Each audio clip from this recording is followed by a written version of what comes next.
ദൈവനാമത്തിന് മഹത്വമുണ്ടാകട്ടെ. ഫേസ്ബുക്കിലൂടെയും യൂട്യൂബിലൂടെയും എന്നെ കണ്ടുകൊണ്ടിരിക്കുന്ന എല്ലാവരെയും ഒരിക്കൽ കൂടെ ഞാൻ വന്ദനം ചൊല്ലുകയാണ്. കഴിഞ്ഞ നാളുകളിൽ എൻ്റെ വീഡിയോകൾ കാണാനും ഞാൻ എഴുതുന്ന എഴുത്തുകൾ വായിക്കാനും ഒക്കെ നിങ്ങൾ കാണിച്ച താല്പര്യങ്ങൾക്ക് നന്ദി പറയുന്നു. പ്രധാനമായിട്ടും ഞാൻ ചെയ്തുകൊണ്ടിരിക്കുന്നത് ബൈബിളിൽ നിന്നുള്ളതായ വചനങ്ങളും അവയുടേതായുള്ള വ്യാഖ്യാനങ്ങളും എനിക്ക് ലഭിച്ച അറിവനുസരിച്ചുള്ള ചില കാര്യങ്ങൾ. അത് തീർച്ചയായിട്ടും അത് പൂർണ്ണതയുള്ളതായിട്ട് ഞാൻ കരുതുന്നില്ല. അതുകൊണ്ട് തന്നെ നിങ്ങളത് പഠിക്കുകയും നിങ്ങളത് വായിക്കുകയും കൂടുതൽ അന്വേഷിക്കുകയും അതിൻ്റെ സത്യങ്ങൾ യഥാർത്ഥമായിട്ടുള്ളത് ഞാൻ പറയുന്നതുമായിട്ട് ചേർന്ന് നിൽക്കാത്തതാണെങ്കിൽ അതിനെ തള്ളിക്കളയുകയും ചേർന്ന് നിൽക്കുന്നതാണെങ്കിൽ അത് അംഗീകരിക്കുകയും വേണമെന്ന് മാത്രമാണ് എനിക്ക് അക്കാര്യത്തിൽ പറയാനായിട്ടുള്ളത്. കുറേ നാളുകളായിട്ട് ഞാൻ ദൈവവചനത്തിൽ നിന്ന് പല വീഡിയോകൾ നിങ്ങളുടെ മുമ്പിലേക്ക് കൊണ്ടുവന്നിട്ടുണ്ട്. നാളുകളായിട്ട് ഞാൻ ആഗ്രഹിച്ച ഒരു വിഷയമാണ്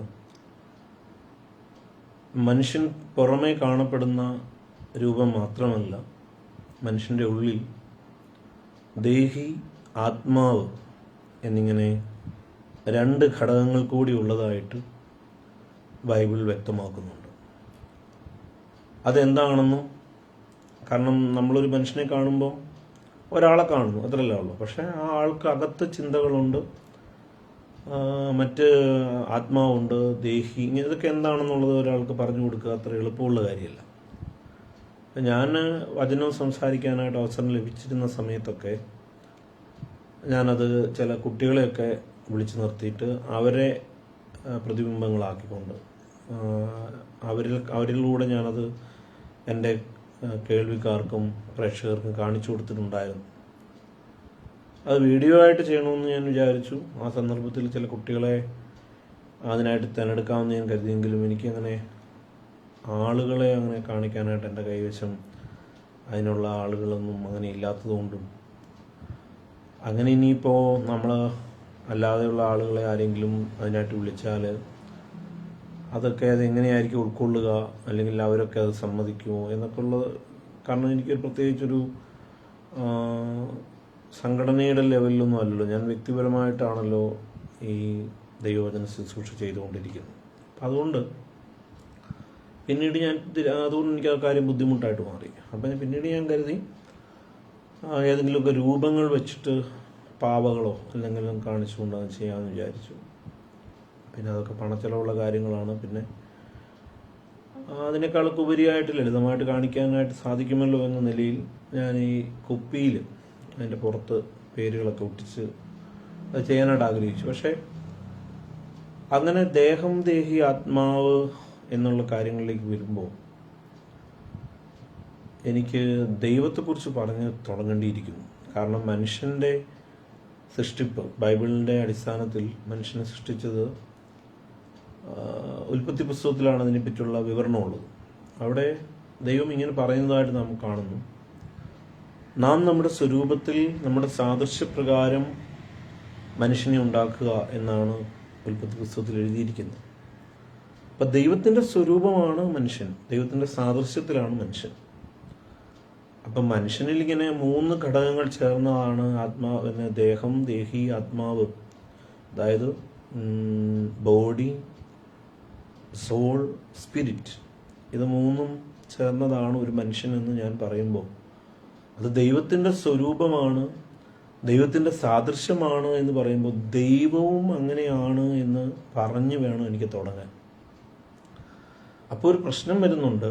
സ്വാഭാവികമായിട്ടും ക്രിസ്തീയ മാർഗക്കാരോട് ആളുകൾ ചോദിക്കാറുണ്ട്, നിങ്ങൾ പറയുന്നുണ്ടല്ലോ, നിങ്ങൾ ബൈബിളിൽ നിന്ന് നിങ്ങൾ പറയുന്നുണ്ട് നിങ്ങൾക്ക് ഏക ദൈവമേ ഉള്ളൂ, ഒരേ ഒരു ദൈവമേ ഉള്ളൂ എന്ന് പറയുന്നുണ്ട്. പക്ഷേ ജൂതന്മാരങ്ങനെ പറയുന്നു, അല്ലെങ്കിൽ മറ്റ് ചില മതവിഭാഗക്കാരങ്ങനെ പറയുന്നു. പക്ഷെ നിങ്ങളെ സംബന്ധിച്ചിടത്തോളം നിങ്ങൾ ക്രിസ്തീയ മാർഗക്കാർ പറയാറുണ്ട് പിതാവ്, പുത്രൻ, പരിശുദ്ധാത്മാവ്. അപ്പോൾ ഇത് മൂന്ന് ദൈവം നിങ്ങൾക്കുണ്ടോ എന്നൊരു ചോദ്യം ക്രിസ്തീയ മാർഗക്കാർ പലപ്പോഴും അഭിമുഖീകരിക്കാറുണ്ട്.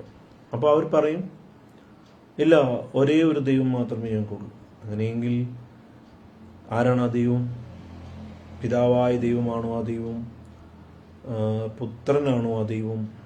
പരിശുദ്ധാത്മാവാണോ ദൈവം എന്ന് ചോദിക്കുമ്പം ക്രിസ്ത്യൻ മാർഗക്കാർ പറയും പിതാവ് ദൈവമാണ്, അപ്പോൾ പുത്രനും ദൈവമാണ്, അപ്പോൾ പരിശുദ്ധാത്മാവും ദൈവമാണ്. അപ്പോൾ നിങ്ങൾക്ക് 3 ദൈവങ്ങളില്ലേ? അപ്പോൾ പിന്നെ എങ്ങനെയാണ് നിങ്ങൾ ഏകദൈവ വിശ്വാസികളാണ് എന്ന് പറയുന്നതെന്ന് ചോദിച്ചാൽ, ഇത് മൂന്നല്ല, ഒറ്റ ദൈവത്തിൽ തന്നെയുള്ള 3 അല്ലെങ്കിൽ മറ്റ് ഘടകങ്ങളാണിവ എന്നൊക്കെ പറയും. പക്ഷെ അത് മറ്റുള്ളവരെ, വിശ്വാസികളെ അല്ല ഞാൻ പറയുന്നത്, പൊതുസമൂഹത്തെ, വിശ്വാസികളിൽ തന്നെ അതിനകത്ത് ആശയക്കുഴപ്പമുള്ളവരുണ്ട്. പിന്നെ പരമ്പരാഗതമായിട്ട് പഠിച്ച് അല്ലെങ്കിൽ അങ്ങനെ വിശ്വാസമാണല്ലോ എല്ലാം എന്ന് പറയുന്ന പോലെ അങ്ങനെ പഠിച്ചു പോകുന്ന ആളുകൾ അതിനെ ചോദ്യം ചെയ്യാറില്ല. എങ്കിലും അതിനകത്ത് ചിലർക്കെങ്കിലും അക്കാര്യത്തിൽ ഒരു ഡൗട്ടുണ്ടാവും. അപ്പം അതുകൊണ്ട് ഇത് എനിക്ക് മനസ്സിലായ നിലയിൽ, എൻ്റെ അറിവിൽ എനിക്ക് മനസ്സിലായ നിലയിൽ ഞാനൊന്ന് വ്യാഖ്യാനിക്കാനായിട്ട് ശ്രമിക്കുകയാണ്. ഇതിനെ പലതരത്തിൽ ഇങ്ങനെ 3 ദൈവം ഇല്ലേ അല്ലെങ്കിൽ ഏകദൈവ വിശ്വാസികളല്ല നിങ്ങളെന്ന് പറയുന്ന കളിയാക്കുന്ന ആളുകളുമുണ്ട്. അപ്പം അതിനെല്ലാം മറുപടിയായിട്ട്, പൂർണ്ണമായ മറുപടി ആകണമെന്നില്ല, കാരണം ഇത് അംഗീകരിക്കത്തില്ല എന്ന് ഓരോ കൂട്ടർ പറഞ്ഞു കഴിഞ്ഞാൽ എനിക്കതിനൊന്നും പറയാനില്ല. പക്ഷേ ഇതിനെപ്പറ്റി യഥാർത്ഥമായിട്ട്, ഇപ്പം ഈ ക്രിസ്ത്യൻ മാർഗക്കാർ മാത്രമല്ലല്ലോ ഈ വീഡിയോ കാണുന്നത്. ഞാൻ പലപ്പോഴും എന്നല്ല എപ്പോഴും എൻ്റെ എല്ലാ പോസ്റ്റുകളും പബ്ലിക്കായിട്ടാണ് ഇടാറ്. കാരണം നമുക്ക് പറയാനുള്ളത് പൊതുവായിട്ട് പറയുന്നു, വിമർശനം പരമായിരിക്കാം. അപ്പം ഞാൻ അങ്ങനെ ചെയ്യാറുണ്ട്. മാത്രമല്ല മറ്റുള്ളവരെ ഹർട്ട് ചെയ്യുന്നതായിട്ടുള്ള പോസ്റ്റുകളൊന്നും ഞാൻ ഇടാറുമില്ല. അപ്പം അതുകൊണ്ട് പൊതുവായിട്ട് ഈ ക്രിസ്തീയ മാർഗത്തെക്കുറിച്ചിട്ട് മറ്റുള്ളവർക്കൊരു ധാരണ ഉണ്ടാകാനും ക്രിസ്തീയ വിശ്വാസികൾക്ക് തന്നെ അവരുടെ വിശ്വാസത്തിനകത്ത് ഉള്ള കാര്യങ്ങൾ ഒന്ന് മനസ്സിലാക്കാനും, ഇനി അവർക്ക് ബോധ്യമല്ലാത്ത കാര്യങ്ങളുണ്ടെങ്കിൽ അത് തിരസ്കരിക്കാനും, അവർക്ക് ബോധ്യമാകുന്നതിന് കുറച്ചും കൂടെ ഉറപ്പിക്കാനും ഒക്കെ എൻ്റെ വീഡിയോകളോ എൻ്റെ എഴുത്തുകളോ സഹായകമാകുന്നെങ്കിൽ അത്രയും ആയിക്കൊള്ളട്ടെ എന്നുള്ള ഒരു നിലയിലാണ് അത് ചെയ്യാറുള്ളത്. ആമുഖമായിട്ട് ഞാൻ പറയാതെ ഇനിയും കാര്യങ്ങളിലേക്ക് ഞാൻ വരാം. ഞാൻ അതാണ് ആദ്യം ഈ വീഡിയോയിൽ ചെയ്യാൻ ആഗ്രഹിക്കുന്നത്. യഥാർത്ഥത്തിൽ ഏക ദൈവം മാത്രമേ ക്രിസ്തു വിശ്വാസപ്രകാരം അല്ലെങ്കിൽ ക്രിസ്തീയ മാർഗപ്രകാരം ഉള്ളൂ. പക്ഷെ അങ്ങനെ ഉണ്ടെങ്കിൽ ആരാണ് പുത്രൻ, ആരാണ് പരിശുദ്ധാത്മാവ്?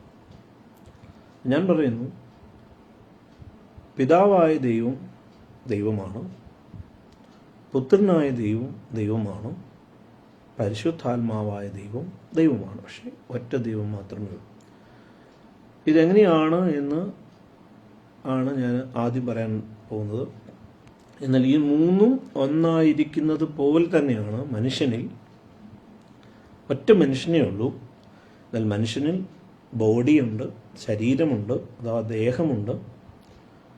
ആ ദേഹത്തിനുള്ളിൽ തന്നെ ദേഹി അഥവാ സോൾ ഉണ്ട്. അപ്പോൾ തന്നെ ദേഹത്തിനുള്ളിൽ ആത്മാവ് അഥവാ സ്പിരിറ്റ് ഉണ്ട്. എന്നാൽ ഒറ്റ മനുഷ്യനേ ഉള്ളൂ. ആ ഒറ്റ മനുഷ്യനിലുള്ള മറ്റ് 2 ഘടകങ്ങൾ കൂടിയുണ്ട്.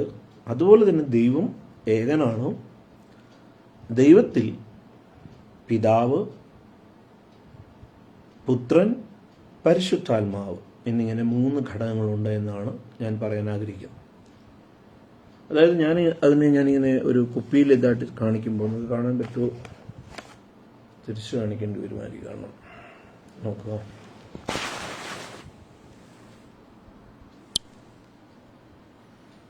നോക്കുക, ദൈവം എന്ന് പറയുന്ന പിതാവായ ദൈവം, അതിൻ്റെതായിട്ടുള്ള ചില പോരായ്മകളൊക്കെ ഉണ്ട്. ഈ കുപ്പിയാണോ എന്നൊക്കെ ചോദിച്ചാൽ അതിനൊന്നും ഇനി മറുപടിയില്ല. ഞാനത് ഉപയോഗിച്ചിരിക്കും. ഇതാണ് പിതാവായ ദൈവത്തെ പ്രതിനിധീകരിച്ചുകൊണ്ട്. ഈ പിതാവായ ദൈവത്തിൽ തന്നെ പുത്രനായ ദൈവവും മനുഷ്യനിൽ ദേഹത്തിൽ തന്നെ ദേഹിയും ആത്മാവും അടങ്ങിയിരിക്കുന്ന പോലെ തന്നെ പിതാവായ ദൈവത്തിൽ തന്നെ പുത്രനായ ദൈവവുമുണ്ട്. അത് ഇതിന് ഉള്ളിൽ, ഈ പിതാവിനുള്ളിൽ തന്നെ അടങ്ങിയിരിക്കും. അപ്പോൾ തന്നെ പരിശുദ്ധാത്മാവ് എന്നുള്ള ദൈവത്തിൻ്റെ ആത്മാവ് ഇതും ദൈവത്തിനകത്തുണ്ട്. ഇപ്പം നോക്കുക, ഇങ്ങനെ 3 ദൈവങ്ങളില്ല, ഇത് 3ഉം ഒന്നിൽ ഏകദൈവത്തിൽ സമ്മേളിച്ചിരിക്കുകയാണ്. അതാണ് എനിക്ക് ആദ്യമേ അതിനെപ്പറ്റി പറയാനുള്ളത്.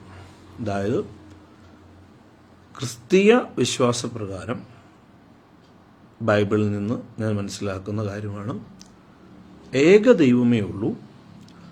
ആ ദൈവത്തിൽ തന്നെ പിതാവായ ദൈവത്തിൽ തന്നെ പിതാവായ ദൈവത്തിൽ തന്നെ പുത്രനാം ദൈവമുണ്ട്, പരിശുദ്ധാത്മാവാം ദൈവമുണ്ട്. എന്നാൽ 3 ദൈവങ്ങളില്ല, ഒറ്റ ഒരു ദൈവമേ ഉള്ളൂ. അതുപോലെ തന്നെയാണ് മനുഷ്യനെ സൃഷ്ടിച്ചത്. അതുകൊണ്ടാണ് ഉൽപ്പത്തി പുസ്തകത്തിൽ 1-ാം അധ്യായത്തിൽ മനുഷ്യൻ്റെ സൃഷ്ടിപ്പിനെ പറ്റി പറയുമ്പോൾ നാം നമ്മുടെ സ്വരൂപത്തിൽ നമ്മുടെ സാദൃശ്യപ്രകാരം മനുഷ്യനെ ഉണ്ടാക്കുക എന്ന് പറയും. ആ വാക്യം അതൊന്ന് കാണിക്കാനായിട്ട് ആഗ്രഹിക്കും.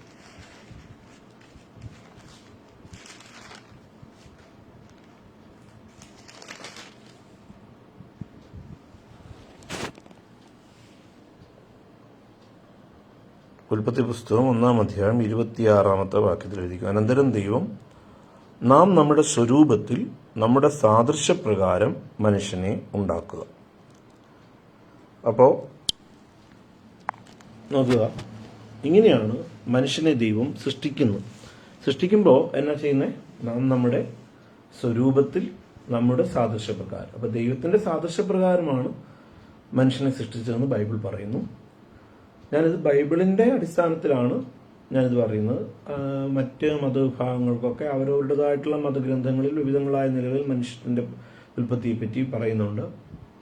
ഞാൻ വിശ്വസിക്കുന്ന, ഞാൻ മനസ്സിലാക്കുന്ന ബൈബിളിൽ നിന്ന് ഞാൻ മനസ്സിലാക്കിയ കാര്യമാണ്, ക്രിസ്തീയ വിശ്വാസപ്രകാരമുള്ള കാര്യമാണ് ഞാൻ പറഞ്ഞുകൊണ്ടിരിക്കുന്നത്. ആ ഒരു നിലയിൽ നിങ്ങളതിനെ സ്വീകരിക്കുക. അതിനെ വിമർശിക്കാനും തിരസ്കരിക്കാനും ഒക്കെയുള്ള നിങ്ങളുടെ അവകാശത്തെയും ഞാൻ ബഹുമാനിക്കുന്നു. എങ്കിൽ നിങ്ങൾക്കിതിനെക്കുറിച്ച് അറിയണമെന്നുള്ള ആഗ്രഹമുണ്ടെങ്കിൽ നിങ്ങൾ തുടർന്ന് കേൾക്കുക. അപ്പോൾ നോക്കുക, 3 ദൈവമില്ല ക്രിസ്തീയ വിശ്വാസപ്രകാരം, ഒരേ ഒരു ദൈവം മാത്രമേ ഉള്ളൂ. ആ ദൈവത്തിൽ തന്നെ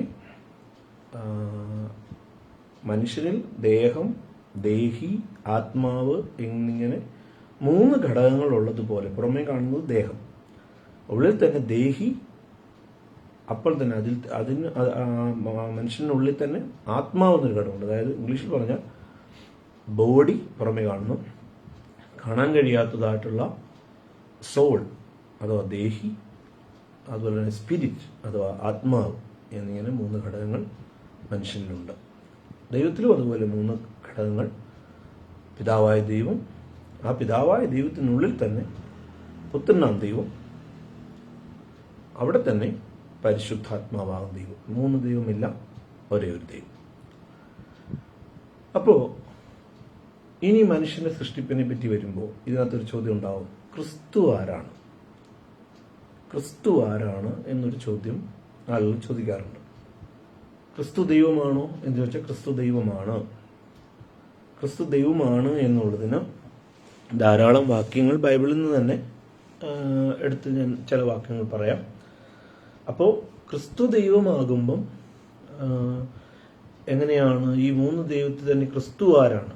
ഞാൻ പറയട്ടെ. ക്രിസ്തു എന്ന നില, ക്രിസ്തു എന്ന് പറഞ്ഞു കഴിഞ്ഞാൽ അർത്ഥം അഭിഷിക്തൻ അഥവാ രക്ഷകൻ എന്നൊക്കെയുള്ള അർത്ഥത്തിലാണ്. അതായത് ദൈവം ഈ പ്രപഞ്ചത്തെ സൃഷ്ടിച്ചപ്പോൾ തന്നെ ഈ പ്രപഞ്ചത്തിനുണ്ടാകുന്ന നാശവും അതിൻ്റെ തകർച്ചയും മനുഷ്യനുണ്ടാകുന്ന വീഴ്ചകളും മനുഷ്യൻ ദൈവത്തിൽ നിന്ന് അകലും എന്നുള്ള കാര്യം സകലവും ആദ്യമേ ഗ്രഹിച്ചുകൊണ്ടാണ് ദൈവം ഭൂമിയെ സൃഷ്ടിക്കുന്നത്, അല്ലെ പ്രപഞ്ചത്തെ സൃഷ്ടിക്കുന്നത്. ഭൂമി മാത്രമല്ല പ്രപഞ്ചത്തിലുള്ളത്, സകല ഗാലക്സികളും സകല ഗ്രഹങ്ങളും അതുപോലെ തന്നെയുള്ള നക്ഷത്ര സമൂഹങ്ങളും സൂര്യചന്ദ്രൻ എല്ലാം സൗരയൂഥങ്ങളും എല്ലാം നിറഞ്ഞു നിൽക്കുന്നതാണ് ഈ പ്രപഞ്ചം. അപ്പോൾ ഈ പ്രപഞ്ച മനുഷ്യൻ മാത്രമല്ല, ദൂതന്മാരുണ്ട്, അങ്ങനെയുള്ള പല കാര്യങ്ങളുണ്ട്. പക്ഷേ അതിനെപ്പറ്റി എല്ലാം ഞാൻ ഇന്നിപ്പോൾ വിസ്തരിക്കാൻ പോയി കഴിഞ്ഞാൽ ഉടനെ പറഞ്ഞു തീർക്കാൻ കഴിയാത്തതുകൊണ്ട് ഞാൻ അതിലേക്ക് ഇപ്പോൾ കടക്കുന്നില്ല. ഞാനിപ്പോൾ പറഞ്ഞ മനുഷ്യൻ്റെ ഉൽപ്പത്തിക്ക് മുമ്പ് തന്നെ, മനുഷ്യനെ സൃഷ്ടിക്കുന്നതിന് മുമ്പ് തന്നെ മനുഷ്യൻ ദൈവത്തിൽ നിന്ന് അകന്നു പോകുമെന്നും മനുഷ്യൻ ദൈവത്തെ വിട്ടിട്ട് പിശാചിൻ്റെ പിടിയിലായിത്തീരുമെന്നും ഒക്കെ ദൈവത്തിന് അറിയാമായിരുന്നു. അപ്പം നിങ്ങൾക്കൊരു കാര്യം ചോദിക്കും, നിങ്ങൾ പറഞ്ഞതെന്ന് മനസ്സിലായി, നിങ്ങൾ പറഞ്ഞു ദൈവത്തിൽ തന്നെ മറ്റ് 2 ഘടകങ്ങൾ കൂടിയുണ്ട്, അവയും ദൈവം തന്നെയാണ്, പക്ഷേ 3 ദൈവമില്ല, ഒരേ ഒരു ദൈവമേ ഉള്ളൂ. പക്ഷെ പിശാചെന്ന് പറയുന്ന ആരാണ്? അപ്പോൾ അതിനെപ്പറ്റി ഞാൻ നേരത്തെ പല വീഡിയോകൾ ചെയ്തിട്ടുണ്ടായിരുന്നു. പിശാച് ആരാണെന്ന് എന്നൊക്കെ ഉള്ളതൊക്കെ എൻ്റെ ഫേസ്ബുക്കിലും യൂട്യൂബിലും ഒക്കെ അത് കിടപ്പുണ്ട്. എങ്കിൽ ഞാൻ പെട്ടെന്നൊരു അറിവ് വേണ്ടി പറയാം. പിശാച് എന്ന് പറഞ്ഞാൽ മനുഷ്യന്റെ സൃഷ്ടിക്ക് മുമ്പ് ദൈവം ദൂതന്മാരെ സൃഷ്ടിച്ചിരുന്നു. ദൂതന്മാർ, മാലാഖമാർ അല്ലെങ്കിൽ ഏഞ്ചൽസ് എന്നുള്ള അതിൽ തന്നെ പല തട്ടുകളുണ്ട്, പല തരത്തിലുള്ള ഏഞ്ചൽസ് ഉണ്ട്. ഖിറൂബുകൾ, സാറാഫുകൾ, ഇങ്ങനെ പല തരത്തിലുള്ള സാധാ ദൂതന്മാർ, ഇങ്ങനെ പലതരത്തിലുള്ള ദൂതന്മാരുണ്ട്. ആ ദൂതന്മാരിൽ ഏറ്റവും ശ്രേഷ്ഠമായ ഒരു വിഭാഗമായിരുന്നു ഖിറൂബ് എന്ന് പറയുന്നത്. ആ ഒരു ഖിറൂബ് പിൽക്കാലത്ത് വെളിച്ചദൂതൻ, അല്ലെങ്കിൽ വെളിച്ചദൂതൻ എന്നല്ല, ലൂസിഫർ എന്നൊക്കെ ഇംഗ്ലീഷുകാർ പറയുന്ന, പിന്നീട് സാത്താൻ എന്ന പേരിൽ അറിയപ്പെടുന്ന, പിശാജ് എന്ന പേരിൽ അറിയപ്പെടുന്ന ആ ദൂതൻ, അതൊരു ദൂതനായിരുന്നു.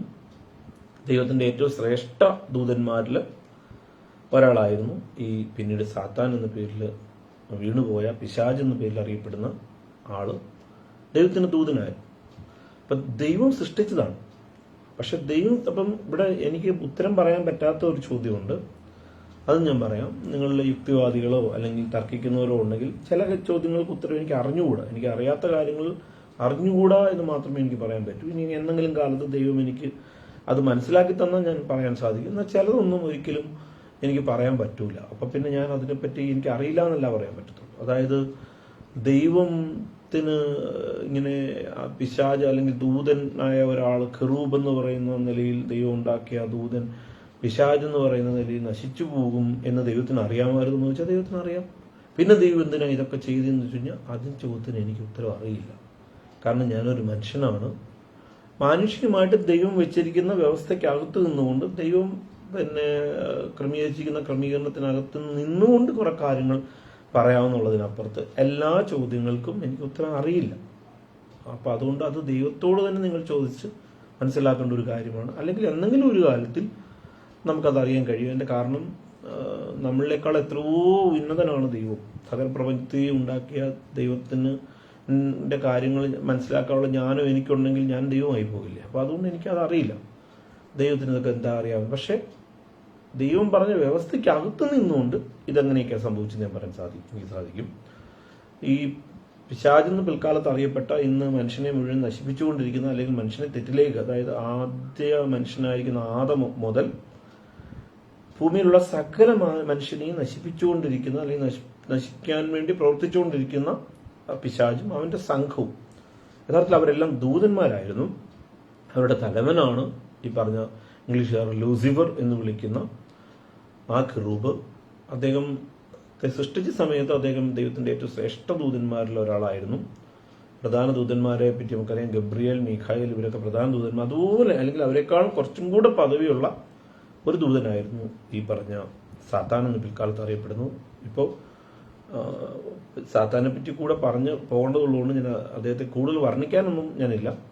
കാരണം അതിൻ്റെ ആവശ്യം എനിക്കില്ല എന്ന് എനിക്ക് തോന്നുന്നു. ഇപ്പോൾ ആവശ്യമുള്ള സന്ദർഭത്തിൽ ഞാൻ അദ്ദേഹത്തിൻ്റെ കാര്യങ്ങൾ പറയാം. എങ്കിലും അദ്ദേഹത്തെ പറ്റി പറയുന്ന കാര്യം യഹസ്കേൽ പ്രവചനത്തിലും അതുപോലെ തന്നെ യെശയ്യാ പ്രവചനത്തിലും ഒക്കെ ഉണ്ട്. യെശയ്യാ പ്രവചനത്തിലെ വാക്യങ്ങൾ മറ്റതും യഹസ്കേലിൻ്റെ പ്രവചനം എല്ലാം എടുത്തിട്ട് ഞാൻ നേരത്തെ ഒരു വീഡിയോ ചെയ്തിട്ടുണ്ടായിരുന്നു. നിങ്ങൾക്ക് അതെൻ്റെ ഫേസ്ബുക്ക് പേജിൽ നിന്നോ അല്ലെങ്കിൽ യൂട്യൂബിൽ നിന്നോ കാണാനായിട്ട് സാധിക്കും. എങ്കിലും ഇവിടെ ചില പരാമർശങ്ങൾ അദ്ദേഹത്തെ പറ്റി പറയുന്നത് ഞാൻ പറയാം. യഹസ്കേൽ പ്രവചനം 28-ാം അധ്യായത്തിലാണ് അദ്ദേഹത്തെ പറ്റി ഒരു പരാമർശം കിടക്കുന്നത്. അത് ഇങ്ങനെയാണ്. അതിൻ്റെ 12-ാം വാക്യത്തിൻ്റെ അവസാന ഭാഗത്തിലേക്ക് വരുമ്പോൾ ഇങ്ങനെ കാണുന്നു: യഹോവയായ കർത്താവ് ഇപ്രകാരം അരുളി ചെയ്യുന്നു, നീ മാതൃകാമുദ്രയാകുന്നു, നീ ജ്ഞാനസമ്പൂർണനും സൗന്ദര്യസമ്പൂർണനും തന്നെ. നീ ദൈവത്തിൻ്റെ തോട്ടമായ ഏദനിലായിരുന്നു. യഥാർത്ഥത്തിൽ അതൊക്കെ ഞാൻ ഈ പറഞ്ഞ മറ്റു വീഡിയോയിൽ പറഞ്ഞിട്ടുണ്ട്. യഥാർത്ഥത്തിൽ ഈ ആദമും ഹവ്വയും ഉണ്ടായിരുന്ന, അല്ലെങ്കിൽ അവരെ ആക്കിയിരുന്ന ഏദന് മുമ്പ് ഒരു ഏദൻ ഉണ്ടായിരുന്നു. ആ ഏദനിലായിരുന്നു, അല്ലെങ്കിൽ ഈ പറഞ്ഞ ഈ ദൂതന് വേണ്ടി, ഈ ദൈവത്തിൻ്റെ ഏറ്റവും ശ്രേഷ്ഠനായ ദൂതന് വേണ്ടി ദൈവം ചമച്ചതായിരുന്നു ആ ഏദൻ. അവിടെയായിരുന്നു അദ്ദേഹത്തെ ആക്കിയത്. എന്നാൽ അവിടുന്ന് അദ്ദേഹത്തെ വെട്ടി ഭൂമിയിലേക്ക് ഇടുകയാണ് ചെയ്തത്. യഥാർത്ഥത്തിൽ പിന്നെ ഈ ദിനോസറുകളുടെ കാലഘട്ടമൊക്കെ ആ കാലഘട്ടമായിട്ട് ചേർന്നാണ് ബന്ധപ്പെട്ട് നിൽക്കുന്നതെന്നൊക്കെ പറഞ്ഞതിനെപ്പറ്റി വിശദമായ ഒരു വീഡിയോ ഞാൻ നേരത്തെ ചെയ്തിട്ടുണ്ട്. നിങ്ങൾക്ക് ആർക്കെങ്കിലും അതിനെപ്പറ്റി അത് ആവശ്യമുണ്ടെങ്കിൽ ഞാൻ അതിൻ്റെ ലിങ്ക് ആവശ്യപ്പെടുന്നവർക്ക് അയച്ചു തരാം. അതെപ്പറ്റി ഇനിയും കൂടുതൽ ഞാൻ വിവരിക്കാൻ ഇപ്പോൾ സമയമെടുക്കുന്നില്ല, കാരണം എനിക്ക് പറഞ്ഞു തീർക്കാൻ കഴിയാതെ വരും. അതുകൊണ്ട് നോക്കുക. നീ ദൈവത്തിൻ്റെ തോട്ടമായ ഏദനിലായിരുന്നു. 13-ാമത്തെ വാക്യം വായിക്കുന്നത് യഹെസ്കേൽ പ്രവചനം 28. താമ്രമണി, പീതരത്നം, വജ്രം, പുഷ്പരാഗം, ഗോമേതകം, സൂര്യകാന്തം, നീലക്കല്ല്, മാണിക്യം, മരതകം മുതലായ സകല രത്നങ്ങളും നിന്നെ മൂടിയിരുന്നു. നിന്നെ തീർത്ത നാളിൽ നിന്നിലുള്ള തടങ്ങളുടെയും കൂടുകളുടെയും പണി പൊന്നുകൊണ്ടുള്ളതായിരുന്നു. നീ ചിറക് വിടർത്തി മറയ്ക്കുന്ന കെരൂബാകുന്നു. ഞാൻ നിന്നെ വിശുദ്ധ ദേവപർവ്വതത്തിൽ ഇരുത്തിയിരുന്നു. നീ അഗ്നിമയ രഥങ്ങളുടെ മധ്യേ സഞ്ചരിച്ചു പോകുന്നു. നിന്നെ സൃഷ്ടിച്ച നാൾ മുതൽ നിങ്ങൾ നീതികേട് കണ്ടതുവരെ നീ നടപ്പിൽ നിഷ്കളങ്കനായിരുന്നു. നിന്റെ വ്യാപാരത്തിന്റെ പെരുപ്പം നിമിത്തം നിന്റെ അന്തർഭാഗം സാഹസം കൊണ്ട് നിറഞ്ഞു. നീ പാപം ചെയ്തു. അതുകൊണ്ട് ഞാൻ നിന്നെ അശുദ്ധൻ എന്ന് എണ്ണി ദേവപർവ്വതത്തിൽ നിന്ന് തള്ളിക്കളഞ്ഞു. മറയ്ക്കുന്ന കെരൂബെ, ഞാൻ നിന്നെ അഗ്നിമായ രഥങ്ങളുടെ മധ്യയിൽ നിന്ന് മുട്ടിച്ചു കളഞ്ഞു. ഈ ദൂതനെ വെട്ടിയിട്ട കാര്യം ഇവിടെ ദൈവജനത്തിൽ രേഖപ്പെടുത്തിയിരിക്കുകയാണ്. അപ്പോൾ ചോദിക്കും, ഇവനെങ്ങനെയാണ് പാപം ചെയ്തത് എന്നൊരു ചോദ്യം ഉണ്ടാവും. യഥാർത്ഥത്തിൽ ദൈവത്തിൻ്റെ വ്യവസ്ഥയിൽ തിന്മ എന്ന് നമ്മൾ ചിന്തിക്കുന്ന കാര്യങ്ങൾ കൂടെ ദൈവം ഈ ഭൂമിയിൽ ഉണ്ടാക്കിയിട്ടുണ്ട്, അല്ലെങ്കിൽ ഈ പ്രപഞ്ചത്തിൽ ഉണ്ടാക്കിയിട്ടുണ്ട്. അതിനൊരു വാക്യം ഞാൻ പറയാം. യഹെസ്കേൽ പ്രവചനം 45-ാം അധ്യായത്തിന്റെ 7-ാമത്തെ വാക്യത്തിൽ ദൈവമാണ് എല്ലാത്തിനും സൃഷ്ടാവെന്ന് അവിടെ രേഖപ്പെടുത്തിയിരിക്കുന്നു. അവിടെ ഇങ്ങനെ പറഞ്ഞിരിക്കുന്നു, യെശയ്യാ പ്രവചനം 40:7. നന്മയുടെ മാത്രം സൃഷ്ടാവല്ല ദൈവം, എല്ലാത്തിൻ്റെയും, തിന്മയുടെയും തകർച്ചയുടെയും അല്ലെങ്കിൽ രോഗത്തിൻ്റെയും എല്ലാം സൃഷ്ടാവും ദൈവം കൂടിയാണ്. ദൈവത്തിന് പക്ഷേ ദൈവത്തിൻ്റെതായ ഉദ്ദേശ്യമുണ്ട്. അത് ഞാൻ പറയാം. ഞാൻ നേരത്തെ പലയിടത്തും പറഞ്ഞിട്ടുള്ളതാണെങ്കിൽ പോലും ഞാൻ ഇവിടെ പറയേണ്ടതായതുകൊണ്ട് പറയാം. യെശയ്യാ പ്രവചനം 45-ന്റെ 7-ാമത്തെ വാക്യത്തിൽ ഇങ്ങനെ കാണുന്നു. യെശയ്യാ പ്രവചനം 45:7. ഞാൻ പ്രകാശത്തെ നിർമ്മിക്കുന്നു, അന്ധകാരത്തെയും സൃഷ്ടിക്കുന്നു. നോക്കുക, ദൈവം പ്രകാശത്തിന്റെ ദൈവം മാത്രമല്ല, അന്ധകാരത്തിന്റെ ദൈവമാണ്. പ്രകാശത്തെ നിർമ്മിച്ച അതേ ആളായ ദൈവം തന്നെയാണ് അന്ധകാരത്തെ നിർമ്മിച്ചത്. അല്ല അന്ധകാരം പിശാചിന്റെ ആണെന്ന് പറയരുത്. എല്ലാം ദൈവമാണ് സൃഷ്ടാവ് സകലത്തിൻ്റെയും. എന്നീ പ്രപഞ്ചത്തിൽ എന്തെല്ലാം ഉണ്ടോ അതിന്റെ മുഴുവൻ സൃഷ്ടാവ് ദൈവമാണ്. ഈ പിശാചിന്റെയും സൃഷ്ടാവ് ദൈവം തന്നെയാണ്. നോക്കുക, ഞാൻ പ്രകാശത്തെ നിർമ്മിക്കുന്നു, അന്ധകാരത്തെയും സൃഷ്ടിക്കുന്നു. ഞാൻ നന്മയെ ഉണ്ടാക്കുന്നു, തിന്മയെയും സൃഷ്ടിക്കുന്നു. നോക്കുക, തിന്മ, ചില പറയും തിന്മയെല്ലാം പിശാചിൽ നിന്ന് വരുന്നു. അല്ല, തിന്മയുടെയും സൃഷ്ടാവ് ദൈവമാണ്. അടുത്ത വാക്യം, ഞാൻ നന്മയെ ഉണ്ടാക്കുന്നു, തിന്മയും സൃഷ്ടിക്കുന്നു, യഹോവയായ ഞാൻ ഇതൊക്കെയും ചെയ്യുന്നു. അപ്പോൾ തിന്മ ദൈവം ഉണ്ടാക്കി. ദൈവം എന്തിനാ തിന്മ ഉണ്ടാക്കിയത്? നോക്കുക, തിന്മ എന്ന് പറയുന്ന ഒരു ശാപത്തിനല്ല ദൈവം ഉണ്ടാക്കിയത്. ദൈവം അതിനെ നന്മയാക്കി മാറ്റാനാണ്. ഉദാഹരണം ഞാൻ പറഞ്ഞു കഴിഞ്ഞാൽ, സ്വർണം, ഇപ്പം സ്ത്രീകളൊക്കെ അല്ലെങ്കിൽ ആഭരണങ്ങൾ ഉപയോഗിക്കുന്ന ആളുകൾ അവർ മാലയ്ക്കും കമ്മലിനും മോതിരത്തിനും അവരുടേതായിട്ടുള്ള കാര്യങ്ങൾക്കൊക്കെ ആയിട്ട് സ്വർണം ഉപയോഗിക്കുന്നു. പക്ഷെ നമുക്കറിയാം, ശുദ്ധമായ സ്വർണം ഉപയോഗിച്ച് നമുക്ക് ആഭരണങ്ങൾ നിർമ്മിക്കാൻ എളുപ്പമല്ല. കാരണം അത് പെട്ടെന്ന് ഒടിഞ്ഞു പോകും. അപ്പം അതിന് ബലം കിട്ടാനായിട്ട് ചെമ്പ് ചേർക്കുന്നു. ചെമ്പ് തിന്മയെന്നാണ് അർത്ഥത്തിലല്ല, പക്ഷെ ഈ ആഭരണങ്ങളിലൊക്കെ അല്പം ചെമ്പൂടെ ചേരുമ്പോഴാണ്, ശുദ്ധമാണെന്ന് പറയുന്നതിൽ തന്നെ, ശുദ്ധ സ്വർണ്ണമാണെന്ന് പറയുന്നതിന് അല്പം ചെമ്പൂടെ ചേരുമ്പോഴേ അത് ശരിക്കും ഉറച്ചുള്ള അല്ലെങ്കിൽ നല്ല ഒരു ഉപയോഗിക്കാവുന്ന ഒരു ആഭരണ രീതിയിൽ അതിനെ കൊണ്ടുകൊടുക്കാൻ പറ്റുള്ളൂ. അപ്പൊ അങ്ങനെ നോക്കി അതിനകത്തൊരു തിന്മയില്ലേ? ഉണ്ട്. ഒരു നന്മ ഉണ്ടാക്കാനായിട്ട് അല്പം തിന്മ അതിൽ വന്നിരിക്കുന്നു. അത് അതിന്റെ അനുപാതത്തിൽ ചേർക്കുമ്പോൾ കുഴപ്പമില്ല. മറ്റൊരു ഞാൻ പറഞ്ഞു കഴിഞ്ഞാൽ, നമ്മൾ ഇന്ത്യയിൽ, പ്രത്യേകിച്ച് കേരളത്തിലൊക്കെ നമ്മൾ ഇലക്ട്രിക് ലൈൻസ്, ഇലക്ട്രിക് അല്ലെങ്കിൽ കറണ്ട് അല്ലെങ്കിൽ ഇലക്ട്രിസിറ്റി, വിദ്യുച്ഛക്തി നമുക്ക് ലഭിക്കുന്നത് നമ്മുടെ റോഡുകളിലൂടെ ഒക്കെ പരസ്യമായിട്ട് വലിച്ചിരിക്കുന്നതായിട്ടുള്ള ലൈനുകളിലൂടെ, ഇലക്ട്രിക് ലൈനുകളിലൂടെയാണ്. ആ ഇലക്ട്രിക് ലൈനിലൂടെ വരുന്ന വൈദ്യുതി നമ്മളുടെ വീട്ടിലേക്ക്, ചെറിയ ലൈനിലേക്ക്, ചെറിയ വയറിലേക്ക് കൊടുത്തിട്ട് അതിന്ന് നമ്മുടെ വീട്ടിലേക്ക് മെയിൻ സ്വിച്ചിലേക്ക് കൊണ്ടുവന്നിട്ട് അങ്ങനെയാണല്ലോ അത് കിട്ടുന്നത്. ഇപ്പം എൻ്റെ ഈ മുറിയിൽ തന്നെ ഫാനും മറ്റു ഉപകരണങ്ങളൊക്കെ ഉണ്ട്. അതിൻ്റെതായിട്ടുള്ള ചൂടുള്ളപ്പോൾ എനിക്ക് അതിൻ്റെ ഗുണമുണ്ട്. പ്രകാശമില്ലാത്ത സമയത്ത് ലൈറ്റ് പ്രകാശം തരുന്നു. അങ്ങനെയൊക്കെയുള്ള പല ഘടകങ്ങൾ നമുക്കുണ്ട്. അതുപോലെ പിന്നെ പമ്പുകൾ ഉപയോഗിച്ച് നമ്മൾ വെള്ളം എടുക്കുന്നു. ആ പല ഗുണങ്ങൾ ഇലക്ട്രിസിറ്റി അതിൻ്റെയൊക്കെ ഇതൊക്കെ ഉപകരണങ്ങളിൽ കൂടെ ചെയ്യുന്നെങ്കിലും ഇലക്ട്രിസിറ്റി ആണല്ലോ, വിദ്യുച്ഛക്തി ആണല്ലോ ഇതെല്ലാം നമുക്ക് പ്രയോജനപ്പെടുത്താനായിട്ട് സഹായമാകുന്നു. അപ്പോൾ ഈ ഇലക്ട്രിസിറ്റി നല്ലതാണെന്ന് വെച്ചാൽ നല്ലതല്ലേ. പക്ഷേ ഈ ഇലക്ട്രിസിറ്റി വരുന്നതായിട്ടുള്ള ഈ പ്ലഗിലേക്ക് നമ്മൾ അതിൻ്റെ ഒരു കുഞ്ഞ് എന്നിട്ട് 2 പോയിന്റുകളിലേക്കും കൂടെ ഒരുമിച്ച് വല്ല കത്തിയോ കമ്പിയോ എന്തെങ്കിലും കുത്തിയിറക്കി എന്താ സംഭവിക്കുന്നത്? പോട്ട് ഇലക്ട്രിസിറ്റി കൊണ്ടുവരുന്നതായിട്ടുള്ള ഈ ലൈൻ ഉണ്ടല്ലോ, ഇലക്ട്രിക് ലൈൻ, വെളിയിലുള്ള ഈ ലൈനിൽ ചെന്നിട്ട് നമ്മൾ ഒന്ന് പിടിച്ചാൽ അല്ലെങ്കിൽ ഒരു വലിയ കമ്പ് വെച്ച് തട്ടിയാൽ എന്ത് ആ നിമിഷം നമ്മൾ മരിച്ചു. അപ്പം എന്നാ? അപ്പം നമ്മൾ പറയുമ്പോൾ ഇലക്ട്രിസിറ്റി തിന്മയാണെന്ന് പറയാൻ പറ്റും. ഇലക്ട്രിസിറ്റി നന്മയാണ്. പക്ഷെ ആ നന്മയ്ക്കുള്ളിൽ തന്നെ ഒരു തിന്മ അടങ്ങിയിരിക്കുന്നു. അപ്പൊ ആ തിന്മ എടുക്കാനല്ല നമ്മൾ ശ്രമിക്കണ്ടേ, മറിച്ച് അതിലെ നന്മ ഉൾക്കൊള്ളാൻ. എന്നാൽ ഓർക്കണം, അതിനകത്ത് തിന്മയുമുണ്ട്. ആ തിന്മ ഉൾക്കൊണ്ടുകൊണ്ട് തന്നെയാണ് അതിലെ നന്മയെ നമ്മൾ സ്വീകരിക്കേണ്ടത്. ആ തിന്മയുടെ പുറകെ പോയാൽ നമ്മളെല്ലാം മരണത്തിന്റെ പുറകെ പോകേണ്ടി വരത്തുള്ളൂ. അപ്പൊ തിന്മയ്ക്കകത്തും ഒരു നന്മയുണ്ട്. അപ്പൊ ദൈവത്തിന് അതിന്റെ അനുപാതം കൃത്യമായിട്ട് അറിയാം. അപ്പോൾ ഏത് കാര്യത്തിനകത്തും ഒരു തിന്മയുണ്ട്. ഈ ഭൂമിയിലെ ഏത് കാര്യം എടുത്തു അതിനകത്തൊക്കെ ഒരു തിന്മയുണ്ട്. പക്ഷെ ആ തിന്മയായിട്ടല്ല നമ്മൾ അതിനെ കാണുന്നത്. അതിലെ നന്മയുടെ വശത്തെ കണ്ടുമ്പോൾ ആ തിന്മ താരതമ്യേന അതങ്ങ് ഇല്ലാണ്ട് പോകും. ഈ ഭൂമിയുടെ ഘടനയിൽ അങ്ങനെയാണ് വരുന്നത്. അതിന്റെ തിന്മവശം മാത്രം എടുത്തു. അത് മനുഷ്യന്റെ ജീവിതത്തിൽ അങ്ങനെയാണ്. ഏത് മനുഷ്യന്റെയും ജീവിതത്തിൽ ചില തിന്മകൾ കാണും. സാധാരണ മനുഷ്യന്റെ കാര്യം ഞാൻ പറയാം. അതിലോട്ട് നമ്മൾ കൂടുതൽ കോൺസെൻട്രേറ്റ് ചെയ്ത തിന്മ മാത്രമേ നമുക്ക് കാണാൻ പറ്റത്തുള്ളൂ. മറിച്ച് അതിലുള്ള നന്മ നമ്മൾ ഉൾക്കൊള്ളുക എന്നുള്ളതാണ് കരണീയമായിട്ടുള്ളത്.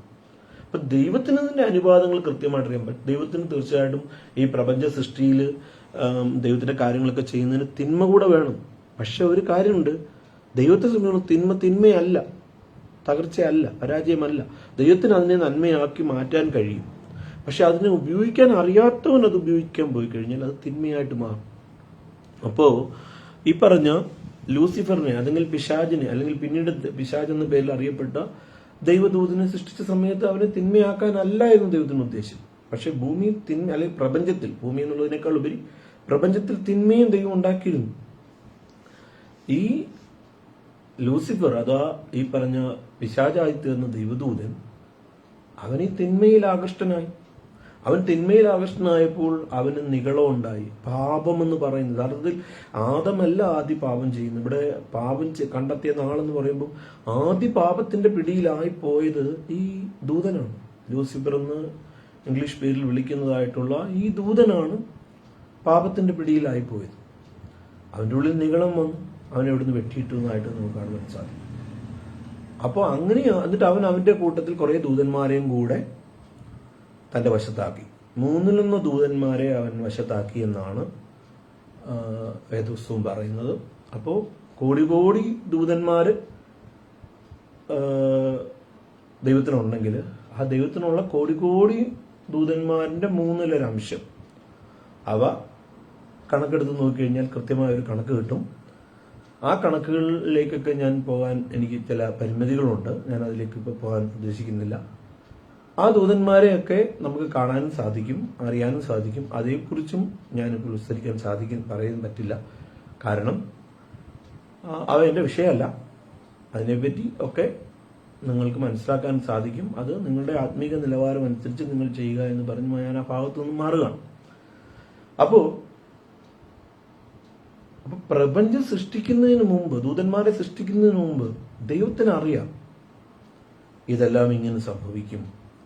ഈ ദൂതനായ അല്ലെങ്കിൽ ഏറ്റവും ശ്രേഷ്ഠ ദൂതനായിരിക്കുന്ന ഈ ലൂസിഫർ അവൻ തിന്മയെ സ്വീകരിച്ച് പാപം ചെയ്ത് നിഗളിക്കുമെന്നും അഹങ്കരിക്കുമെന്നും അവൻ ദൈവത്തിന്റെ പദ്ധതികളെ തകിടം മറിക്കുമെന്നും ദൈവം മനസ്സിലാക്കി.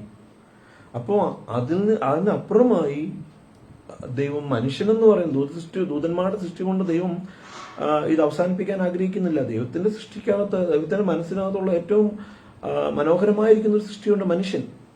ആ മനുഷ്യനെ സൃഷ്ടിക്കുമ്പോൾ ആ അവനെ ദേവൻ എന്ന് പറയുന്ന തോട്ടത്തിലേക്ക് മനുഷ്യനെ കൊണ്ടാക്കുന്നു. അതെല്ലാം ചെയ്യുമെങ്കിലും മനുഷ്യൻ നശിക്കും, മനുഷ്യൻ പാപത്തിൽ വീഴും. ഈ പറയുന്ന പിശാച് ഈ മനുഷ്യന്റെ അടുക്കിലേക്ക് ചെല്ലും, അവനെ നശിപ്പിക്കും, അവനെ ദൈവമായുള്ള ബന്ധത്തിൽ നിന്ന് തകർത്ത് കളയും എന്നെല്ലാം ദൈവത്തിനറിയാം. അപ്പൊ ദൈവം അതിന് ചെയ്തത് ഈ മനുഷ്യനെ തിരിച്ചെടുക്കുക, ഈ നശിച്ചുപോയ പ്രപഞ്ചത്തെ തിരിച്ചെടുക്കുക. അല്ലെങ്കിൽ മനുഷ്യൻ മാത്രമല്ല, ഭൂമി മാത്രമല്ല, ഈ പ്രപഞ്ചത്തെ മുഴുവനായി പിന്നെയും തന്റെ ആദി സ്ഥിതി എന്നോ ആദ്യത്തിലേക്ക് വ്യത്യാസത്തിൽ വരുമ്പോൾ ഒരു കാര്യമുണ്ട്. ആദ്യം ദൈവം മാത്രമേ ഉള്ളൂ, ഈ പിതാവായ ദൈവം മാത്രമേ ഉള്ളൂ. ആ പിതാവായ ദൈവത്തിൽ ഈ പറഞ്ഞ പുത്രനാം ദൈവം, പരിശുദ്ധാത്മാവാം ദൈവം, ഇത് മൂന്നും കൂടെ ചേർന്ന ഒറ്റ ദൈവമായിട്ട് ഒരേ ദൈവമേ ഉള്ളൂ, മറ്റാരുമില്ല. ആദിയിൽ പക്ഷെ ദൈവത്തിന്റെ പദ്ധതിയിലാണ് ദൈവം ഈ പറയുന്ന നക്ഷത്ര സമൂഹങ്ങളെ, ദൂതസംഘങ്ങളെ, സകല ക്രമീകരണങ്ങൾ ഈ പ്രപഞ്ചത്തെ മുഴുവൻ ഉണ്ടാക്കുമ്പോൾ അതിനകത്ത് ഏറ്റവും നല്ലൊരു സൃഷ്ടിയായിട്ട് ദൈവം മനസ്സിൽ കണ്ടതാണ് മനുഷ്യനെ. ആ മനുഷ്യ സൃഷ്ടിപ്പ് ചെയ്യുമ്പോൾ ആ മനുഷ്യനെ ഈ പറയുന്ന പിശാച് നശിപ്പിക്കുമെന്നും ആ മനുഷ്യൻ തെറ്റിലേക്ക് വീഴുമെന്നും ഒക്കെ ദൈവത്തിന് അറിയാം. അപ്പൊ അതുകൊണ്ട് ഇതെല്ലാം പിശാചിന് അല്ലെങ്കിൽ ദൂതന്മാരെയൊക്കെ സൃഷ്ടിക്കുന്നതിന് മുമ്പ് തന്നെ ഈ മനുഷ്യനെ സൃഷ്ടിക്കാനായിട്ട് ദൈവം ഒരു പദ്ധതി ഇട്ടു. ആ പദ്ധതി എന്ന് പറഞ്ഞാൽ ദൈവം മനുഷ്യനായി മാറുക, ദൈവം ഇവർക്ക് രക്ഷയ്ക്കുള്ള ഒരു ക്രിസ്തു, ദൈവം തൻ്റെ ഒരു അംശം തന്നെ ആദ്യം തന്നിൽ നിന്ന് വേർപെട്ട് മാറി നിൽക്കാൻ ദൈവം ആഗ്രഹിച്ചു. അതായത് താൻ മഹാദൈവവും ആ ദൈവമായിട്ടിരിക്കുന്ന ആള് പോകാൻ പറ്റില്ല. എന്നാൽ ആ ദൈവത്തിൽ നിന്ന് ഒട്ടും കുറയാതെ തൻ്റെ പൂർണ്ണ അംശമുള്ള എല്ലാ അർത്ഥത്തിലും ഇപ്പം നമ്മൾ സയൻസിൽ പഠിക്കുമ്പോൾ ഒരു മൂലകത്തിന്റെ എല്ലാ ഘടകങ്ങളും അംശങ്ങളും ഉള്ള അതിന്റെ ഏറ്റവും ചെറിയ കണിയെ നമ്മൾ ആറ്റം എന്ന് പറയും. പക്ഷെ അപ്പോഴും ഓർക്കുക, ആ മൂലകവും ആറ്റവും തമ്മിലുള്ള വ്യത്യാസം പറഞ്ഞാൽ ആ മൂലകത്തിന്റെ അത്രയും വലിപ്പം ഈ ആറ്റത്തിനില്ല. എന്നാൽ അതുപോലെയല്ല ദൈവത്തിൽ നിന്ന് ദൈവം വേർപെട്ട് നിൽക്കുന്നു. ദൈവം തന്നിൽ നിന്ന് മറ്റൊന്നിനെ സൃഷ്ടിക്കുകയല്ല എന്ന് ഓർക്കണം. സൃഷ്ടിക്കുകയല്ല, താൻ തന്നെ മറ്റൊന്നായിട്ട് മാറുക. അപ്പൊ തന്നെ ആദ്യത്തെ പിതാവായ ദൈവം അതുപോലെ തന്നെ നിൽക്കുകയാണ്. അത് തന്നെ പുത്രനാം ദൈവം, പരിശുദ്ധാത്മാവ് ദൈവം നിൽക്കുന്നതന്നെ തന്നിൽ നിന്ന് തന്നെ മറ്റൊന്നിനെ. അതെങ്ങനെയാണ് ഉണ്ടായി വന്നതെന്ന് എനിക്ക് പറയാൻ പറ്റും. ദൈവത്തിന് കഴിയും എന്ന് മാത്രമേ എനിക്ക് പറയാൻ സാധിക്കത്തുള്ളൂ. ദൈവത്തിന് തന്നിൽ നിന്ന് തന്നെ മറ്റൊന്നായി മാറാൻ കഴിയും. കാരണം ഇപ്പൊ ഈ മൊബൈലിന്റെ ടെക്നോളജിയൊക്കെ വെച്ചിട്ട് ഓരോ രീതിയൊക്കെ വരുമ്പോഴത്തേക്ക് ഇപ്പൊ നമുക്കറിയാലോ, ഞാനിപ്പോൾ നിങ്ങളോട് പറയുന്ന ഈ വീഡിയോ തന്നെ, എൻ്റെ ഈ രൂപം തന്നെ, ഫോട്ടോസ് തന്നെ ഒരു 10 പേരായിട്ട് 12 പേരായിട്ട് ഒരുമിച്ച് സംസാരിക്കുന്ന രീതിയിലൊക്കെ മാറ്റാൻ പറ്റുന്ന ടെക്നിക്കുകളൊക്കെ നിങ്ങൾക്കും അറിയാലോ. അപ്പം മനുഷ്യനായി നമുക്ക് നമ്മുടെ ടെക്നോളജി ഉപയോഗിച്ചിട്ട് അങ്ങനെയൊക്കെ ചെയ്യാൻ പറ്റുമെങ്കിൽ മഹാദൈവത്തിന് തന്നിൽ നിന്ന് തന്നെ മറ്റൊരു ഒന്നിനെ സൃഷ്ടിക്കുകയല്ല, അതായത് സൃഷ്ടിയല്ല, മറിച്ച് താൻ തന്നെ മറ്റൊന്നായിട്ട് മാറുക. അപ്പൊ ആ മാറുന്ന വ്യക്തി അത് മറ്റൊരു വ്യക്തിയായി. ആ വ്യക്തി എന്ന് പറയുന്നത് ആദ്യത്തിൽ കാണുന്ന ആ പുരാതനനായ ദൈവത്തിൽ നിന്ന് വ്യത്യാസമൊന്നുമില്ല. പൂർണ്ണമായ അതേ അംശം, എളുപ്പമില്ല. എന്നാൽ നോക്കുക, മറ്റൊരു വ്യക്തിയാണ്. ഈ ദൈവത്തിനുള്ള എല്ലാ ഘടകങ്ങളും അതിലും ഉണ്ട്. അപ്പൊ അതിനകത്തൊരു കാര്യമുണ്ടെന്ന് പറഞ്ഞാൽ അപ്പൊ നമുക്ക് ചോദിക്കും, അതൊരു ദൈവം ഇതൊരു ദൈവം. ഇല്ല, അതിന് മറ്റൊരു പേര് കൊടുത്തിട്ടുണ്ട്. അത് ആ ദൈവത്തിന്റെ തന്നെ ആ അംശം, അതാണ് ക്രിസ്തു. അത് മറ്റൊരു യഥാർത്ഥത്തിൽ ദൈവമാണോ എന്ന് വെച്ചാൽ ദൈവമാണ്.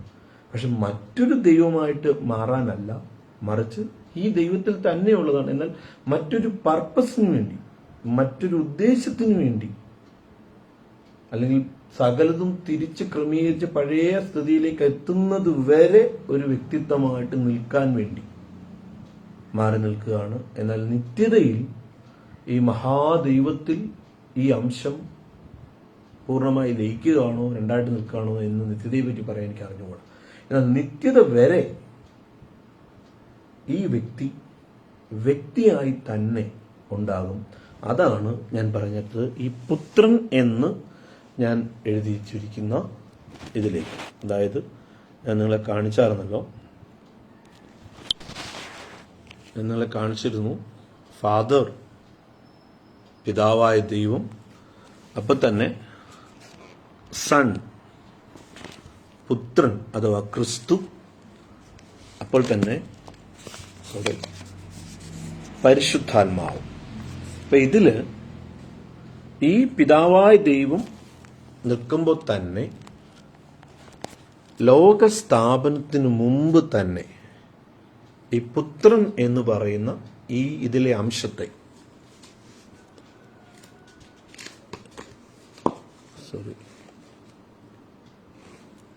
ഈ പുത്രൻ എന്ന് പറയുന്ന അംശത്തെ മറ്റൊന്നാക്കി മാറ്റിയിരിക്കും. ഇപ്പൊ ഇതിനെക്കുറിച്ച് വേദപുസ്തകത്തിൽ ചില സൂചനകൾ മാത്രമാണ് ഉള്ളത്.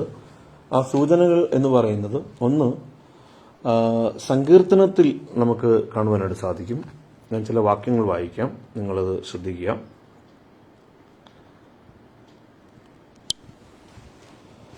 രണ്ടാം സങ്കീർത്തനത്തിൽ അതിനെപ്പറ്റി ചില പരാമർശങ്ങളുണ്ട്.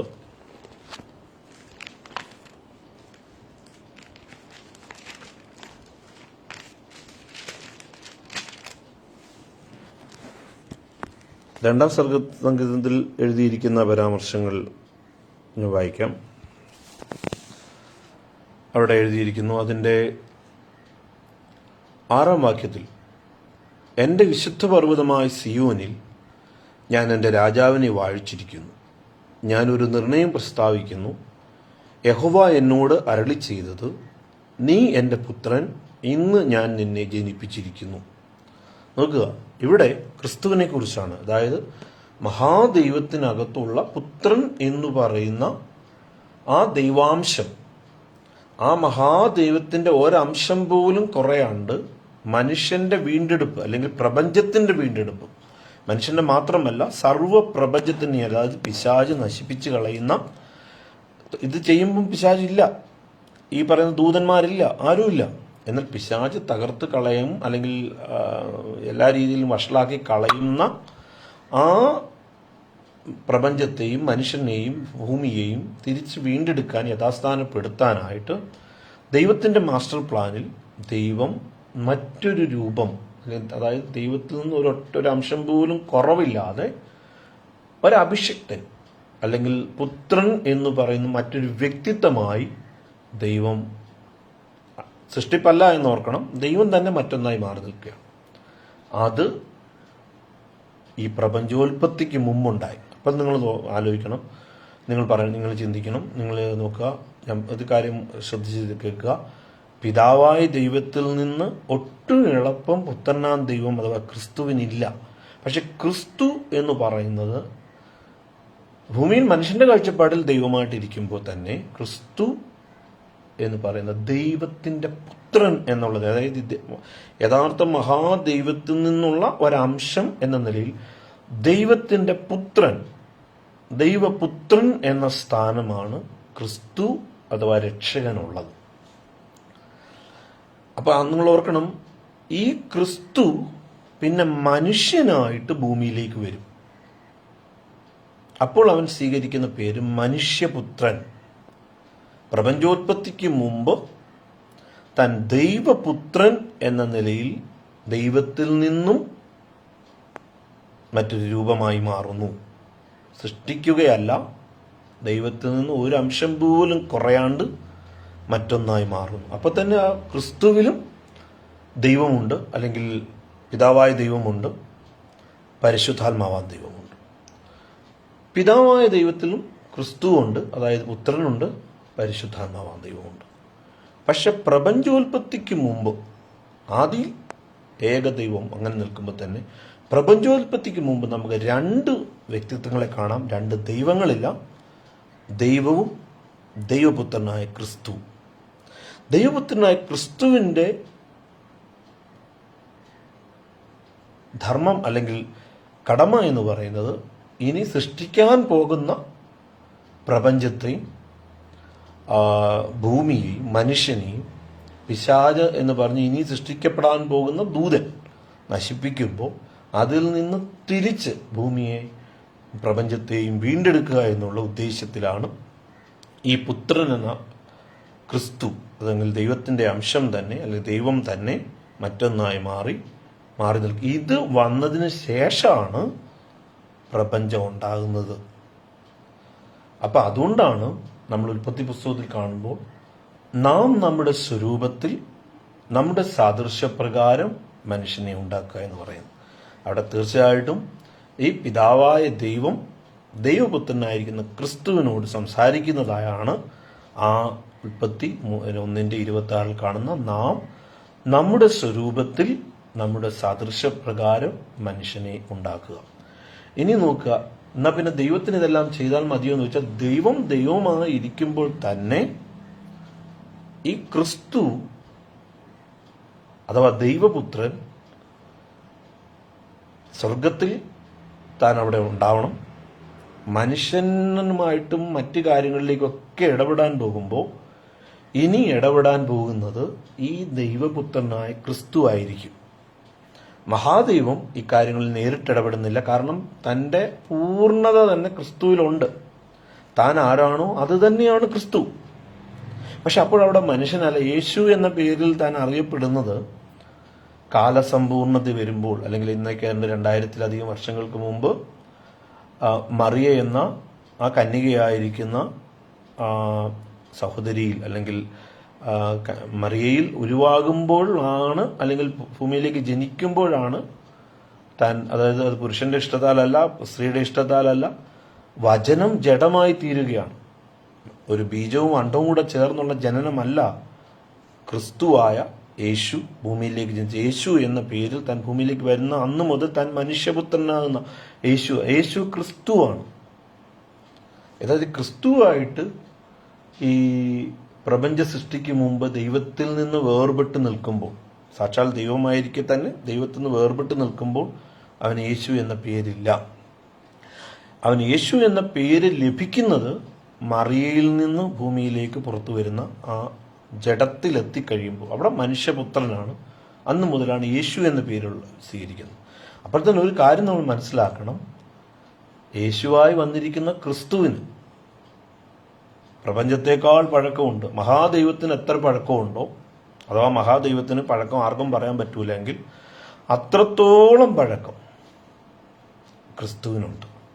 എന്നാൽ യേശു എന്ന് പറയുന്ന മനുഷ്യപുത്രന്റെ പഴക്കം എടുത്തു നോക്കിയാൽ ഈ പറഞ്ഞ 2000-ലധികം വർഷങ്ങൾ മാത്രമേ പറയാനായിട്ട് സാധിക്കത്തുള്ളൂ. എന്നാൽ യഥാർത്ഥമായി മനുഷ്യപുത്രനായി വന്ന ക്രിസ്തുവിന്റെ പഴക്കം ആർക്കും പ്രവചിക്കാൻ സാധ്യമല്ല. അതുകൊണ്ടാണ് യഹൂദന്മാരോട് അവരവരുടെ വലിയ ശ്രേഷ്ഠനായിരിക്കുന്ന ആളായിട്ട് അബ്രഹാമിനെ പറ്റി പറയുമ്പോൾ, അബ്രഹാം ജനിക്കുന്ന അവർ പറയാറുണ്ട്, യഹൂദന്മാർ പറയാറുണ്ട്, ഞങ്ങളുടെ പിതാവായ അബ്രഹാമിനെ നിങ്ങൾക്ക് അറിയാമോ, നീ കണ്ടിട്ടുണ്ടോ എന്നൊക്കെ ചോദിക്കുമ്പോൾ അവർ ഉറപ്പായിട്ട് അതിന് ഞാൻ കണ്ടിട്ടില്ല എന്നുള്ള മറുപടി അവർ സ്വീകരിക്കുന്നത്. യോഹന്നാൻ 8 നമ്മൾ കാണുന്നുണ്ട്, ഞാൻ കണ്ടിട്ടില്ല എന്നാണ് പറയുന്നതെന്ന് വിചാരിക്കുന്നത്. അതായത് യോഹന്നാൻ 8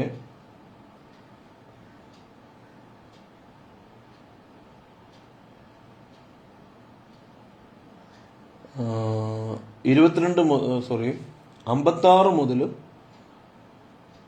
58 വരെയുള്ള വാക്യങ്ങളിൽ നമുക്കത് കാണാനായിട്ട് സാധിക്കും. അബ്രഹാമിനേക്കാളും മുമ്പേ ഞാനുണ്ടെന്ന് യേശു അവരോട് പറയും. താൻ ക്രിസ്തുവാണെന്ന് യേശുവിന് അറിയാം. ലോകസ്ഥാപനത്തിന് മുമ്പേ ഉണ്ടായെന്നല്ല, ദൈവത്തിൽ നിന്ന് വേർപെട്ടിരിക്കുന്ന ദൈവം തന്നെയായ ദൈവത്തിൻ്റെ അംശം, പൂർണ്ണ ദൈവമായിരിക്കുന്ന ആ വ്യക്തിയാണ് താനെന്ന് യേശുവിനറിയാം. പക്ഷെ ഭൂമിയിലേക്ക് വരുമ്പോൾ അവൻ ദൈവത്തെ എടുക്കുന്നില്ല, ദൈവത്തെ ഒഴിച്ചു വെച്ചിട്ടാണ് അവൻ വന്നത്. പൂർണ്ണ മനുഷ്യനായിട്ടാണ് ഭൂമി നിൽക്കുന്നത്. അപ്പോൾ തന്നെ അവൻ പൂർണ്ണ ദൈവമാണ്. തന്നെത്താൻ ഒഴിച്ച് ദ്വേഷത്തിൽ മനുഷ്യനായി എന്നാണ് ഫിലിപ്പിയർ 2-ാം അധ്യായത്തിൽ നാം കാണുന്നത്. അപ്പം അതുകൊണ്ട് ഭൂമി ജീവിച്ചപ്പോൾ അവൻ പൂർണ്ണ മനുഷ്യനായിട്ടാണ് ജീവിച്ചത്. പക്ഷെ അവൻ്റെ ഉള്ളിൽ ഉള്ളത് പൂർണ്ണ ദൈവമാണ്. അത് മനുഷ്യനെ വീണ്ടെടുക്കാൻ വേണ്ടിയാണ് ഭൂമിയിലേക്ക് വന്നിരിക്കുന്നത്. അന്ന് മരിക്കാനായിട്ട് വന്നിരിക്കുകയാണ്. അവൻ്റെ രക്തം, കാരണം പാപമില്ലാത്തൊരു ശരീരമാണ് അവന് നൽകപ്പെട്ടിരിക്കുന്നത്. കാരണം ഈ പറഞ്ഞ ഒരു പുരുഷന്റെ ബീജത്തിൽ നിന്നോ സ്ത്രീയുടെ അണ്ടത്തിൽ നിന്നോ അല്ല അവനുള്ള ഉരുവായത്. വചനം ജഡമായി ദൈവത്തിൻ്റെ മറ്റൊരു പ്രവൃത്തി, മഹാത്ഭുതം, അത് കന്യക എന്ന മറിയയുടെ ഉള്ളിൽ അത് സംഭവിക്കുകയാണ്. പരിശുദ്ധാത്മാവിൻ്റെ ശക്തിയാലാണ് ഇത് സംഭവിക്കുന്നത്. അതായത് പിതാവായ ദൈവത്തിൻ്റെ ഹിതപ്രകാരം പരിശുദ്ധാത്മാവിൻ്റെ ശക്തി മറിയയുടെ മേൽ നിഴലിട്ടിട്ട് പുത്രനാകുന്ന ക്രിസ്തു അവരുടെ ഉള്ളിൽ ഒരു ശിശുവായി ജനിക്കുകയാണ്. നോക്കുക, 3 ദൈവങ്ങളില്ല, ഒറ്റ ദൈവത്തിൻ്റെ 3 അംശങ്ങളുടെ ചേർന്ന് ആ പ്രവൃത്തി നടത്തുകയാണ്, മനുഷ്യനെ വീണ്ടെടുക്കാനുള്ള ആ മഹാദൈവത്തിൻ്റെ പ്രവൃത്തി. അപ്പോൾ ഈ ക്രിസ്തുവാണ് സകല സൃഷ്ടിപ്പും മറ്റെല്ലാ കാര്യങ്ങളും ചെയ്യുന്നത്. അതായത് ക്രിസ്തു ഭൂമിയിലേക്ക്, അതായത് അതിനെപ്പറ്റിയാണ് ഞാനിപ്പോൾ സങ്കീർത്തനം 2 വായിച്ചതും. ഇതേ കാര്യം തന്നെ എബ്രായർ ലേഖനം 1 അധ്യായത്തിൻ്റെ 5ഉം 6ഉം വാക്യങ്ങളിൽ എബ്രായ ലേഖന കർത്താവ് എടുത്തു പറയുന്നുണ്ട്. എബ്രായ ലേഖനം 1 അധ്യായത്തിൻ്റെ 5ഉം 6ഉം വാക്യത്തിൽ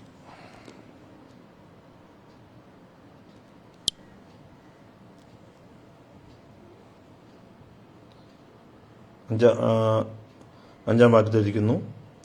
ക്രിസ്തുവിനെ കുറിച്ച് പറയുന്നു, നീ എൻ്റെ പുത്രൻ, ഞാൻ ഇന്ന് നിന്നെ ജനിപ്പിച്ചിരിക്കുന്നുവെന്നും ഞാൻ അവന് പിതാവും അവൻ എനിക്ക് പുത്രനുമായിരിക്കുന്നുവെന്നും ദൂതന്മാരിൽ ആരോടെങ്കിലും വല്ലപ്പോഴും അരുളി ചെയ്തിട്ടുണ്ടോ?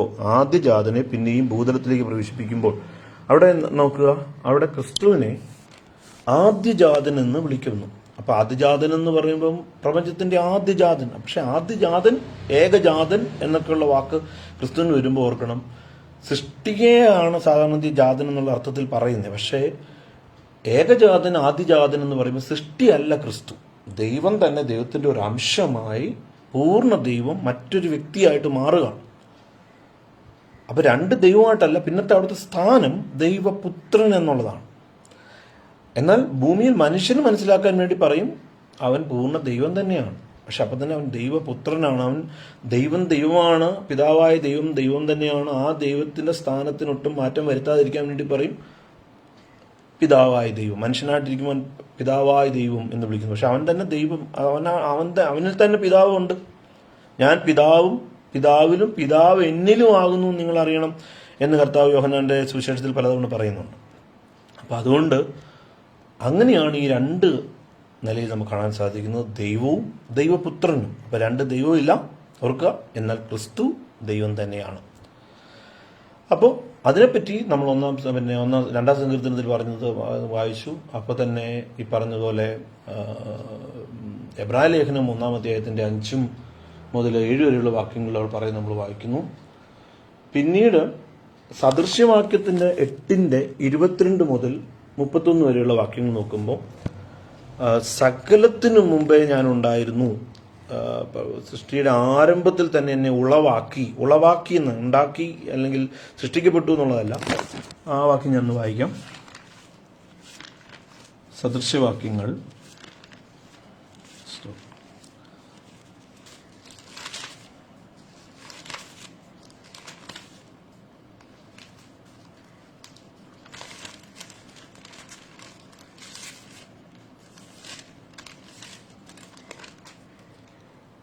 സദൃശ്യവാക്യങ്ങൾ 8 അധ്യായം 22 മുതലുള്ള വാക്യങ്ങൾ.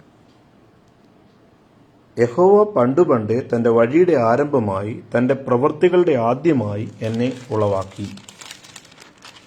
ഞാൻ പുരാതനമേ ആദിയിൽ തന്നെ ഭൂമിയുടെ ഉൽപ്പത്തിക്ക് മുമ്പേ നിയമിക്കപ്പെട്ടിരുന്നു. ആഴങ്ങളില്ലാതിരുന്നപ്പോൾ ഞാൻ ജനിച്ചിരിക്കുന്നു, വെള്ളം നിറഞ്ഞ ഉറവുകൾ ഇല്ലാതിരുന്നപ്പോൾ തന്നെ. ഇങ്ങനെ 31 വരെയുള്ള വാക്യങ്ങളിൽ അവിടെ ശലോമോൻ ആത്മാവിൽ പറയുന്നത് ക്രിസ്തുവിനെ കുറിച്ചാണെന്ന് ഞാൻ പൂർണ്ണമായിട്ട് മനസ്സിലാക്കുന്നു.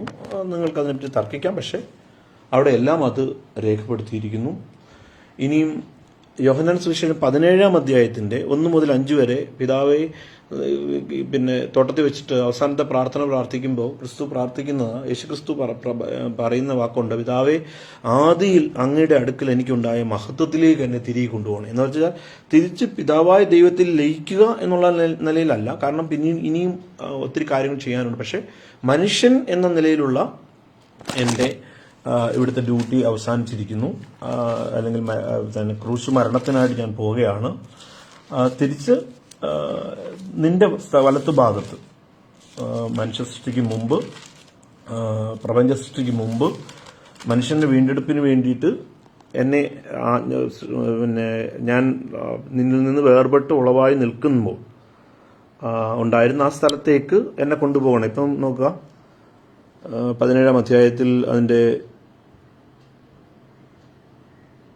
5 വാക്യം.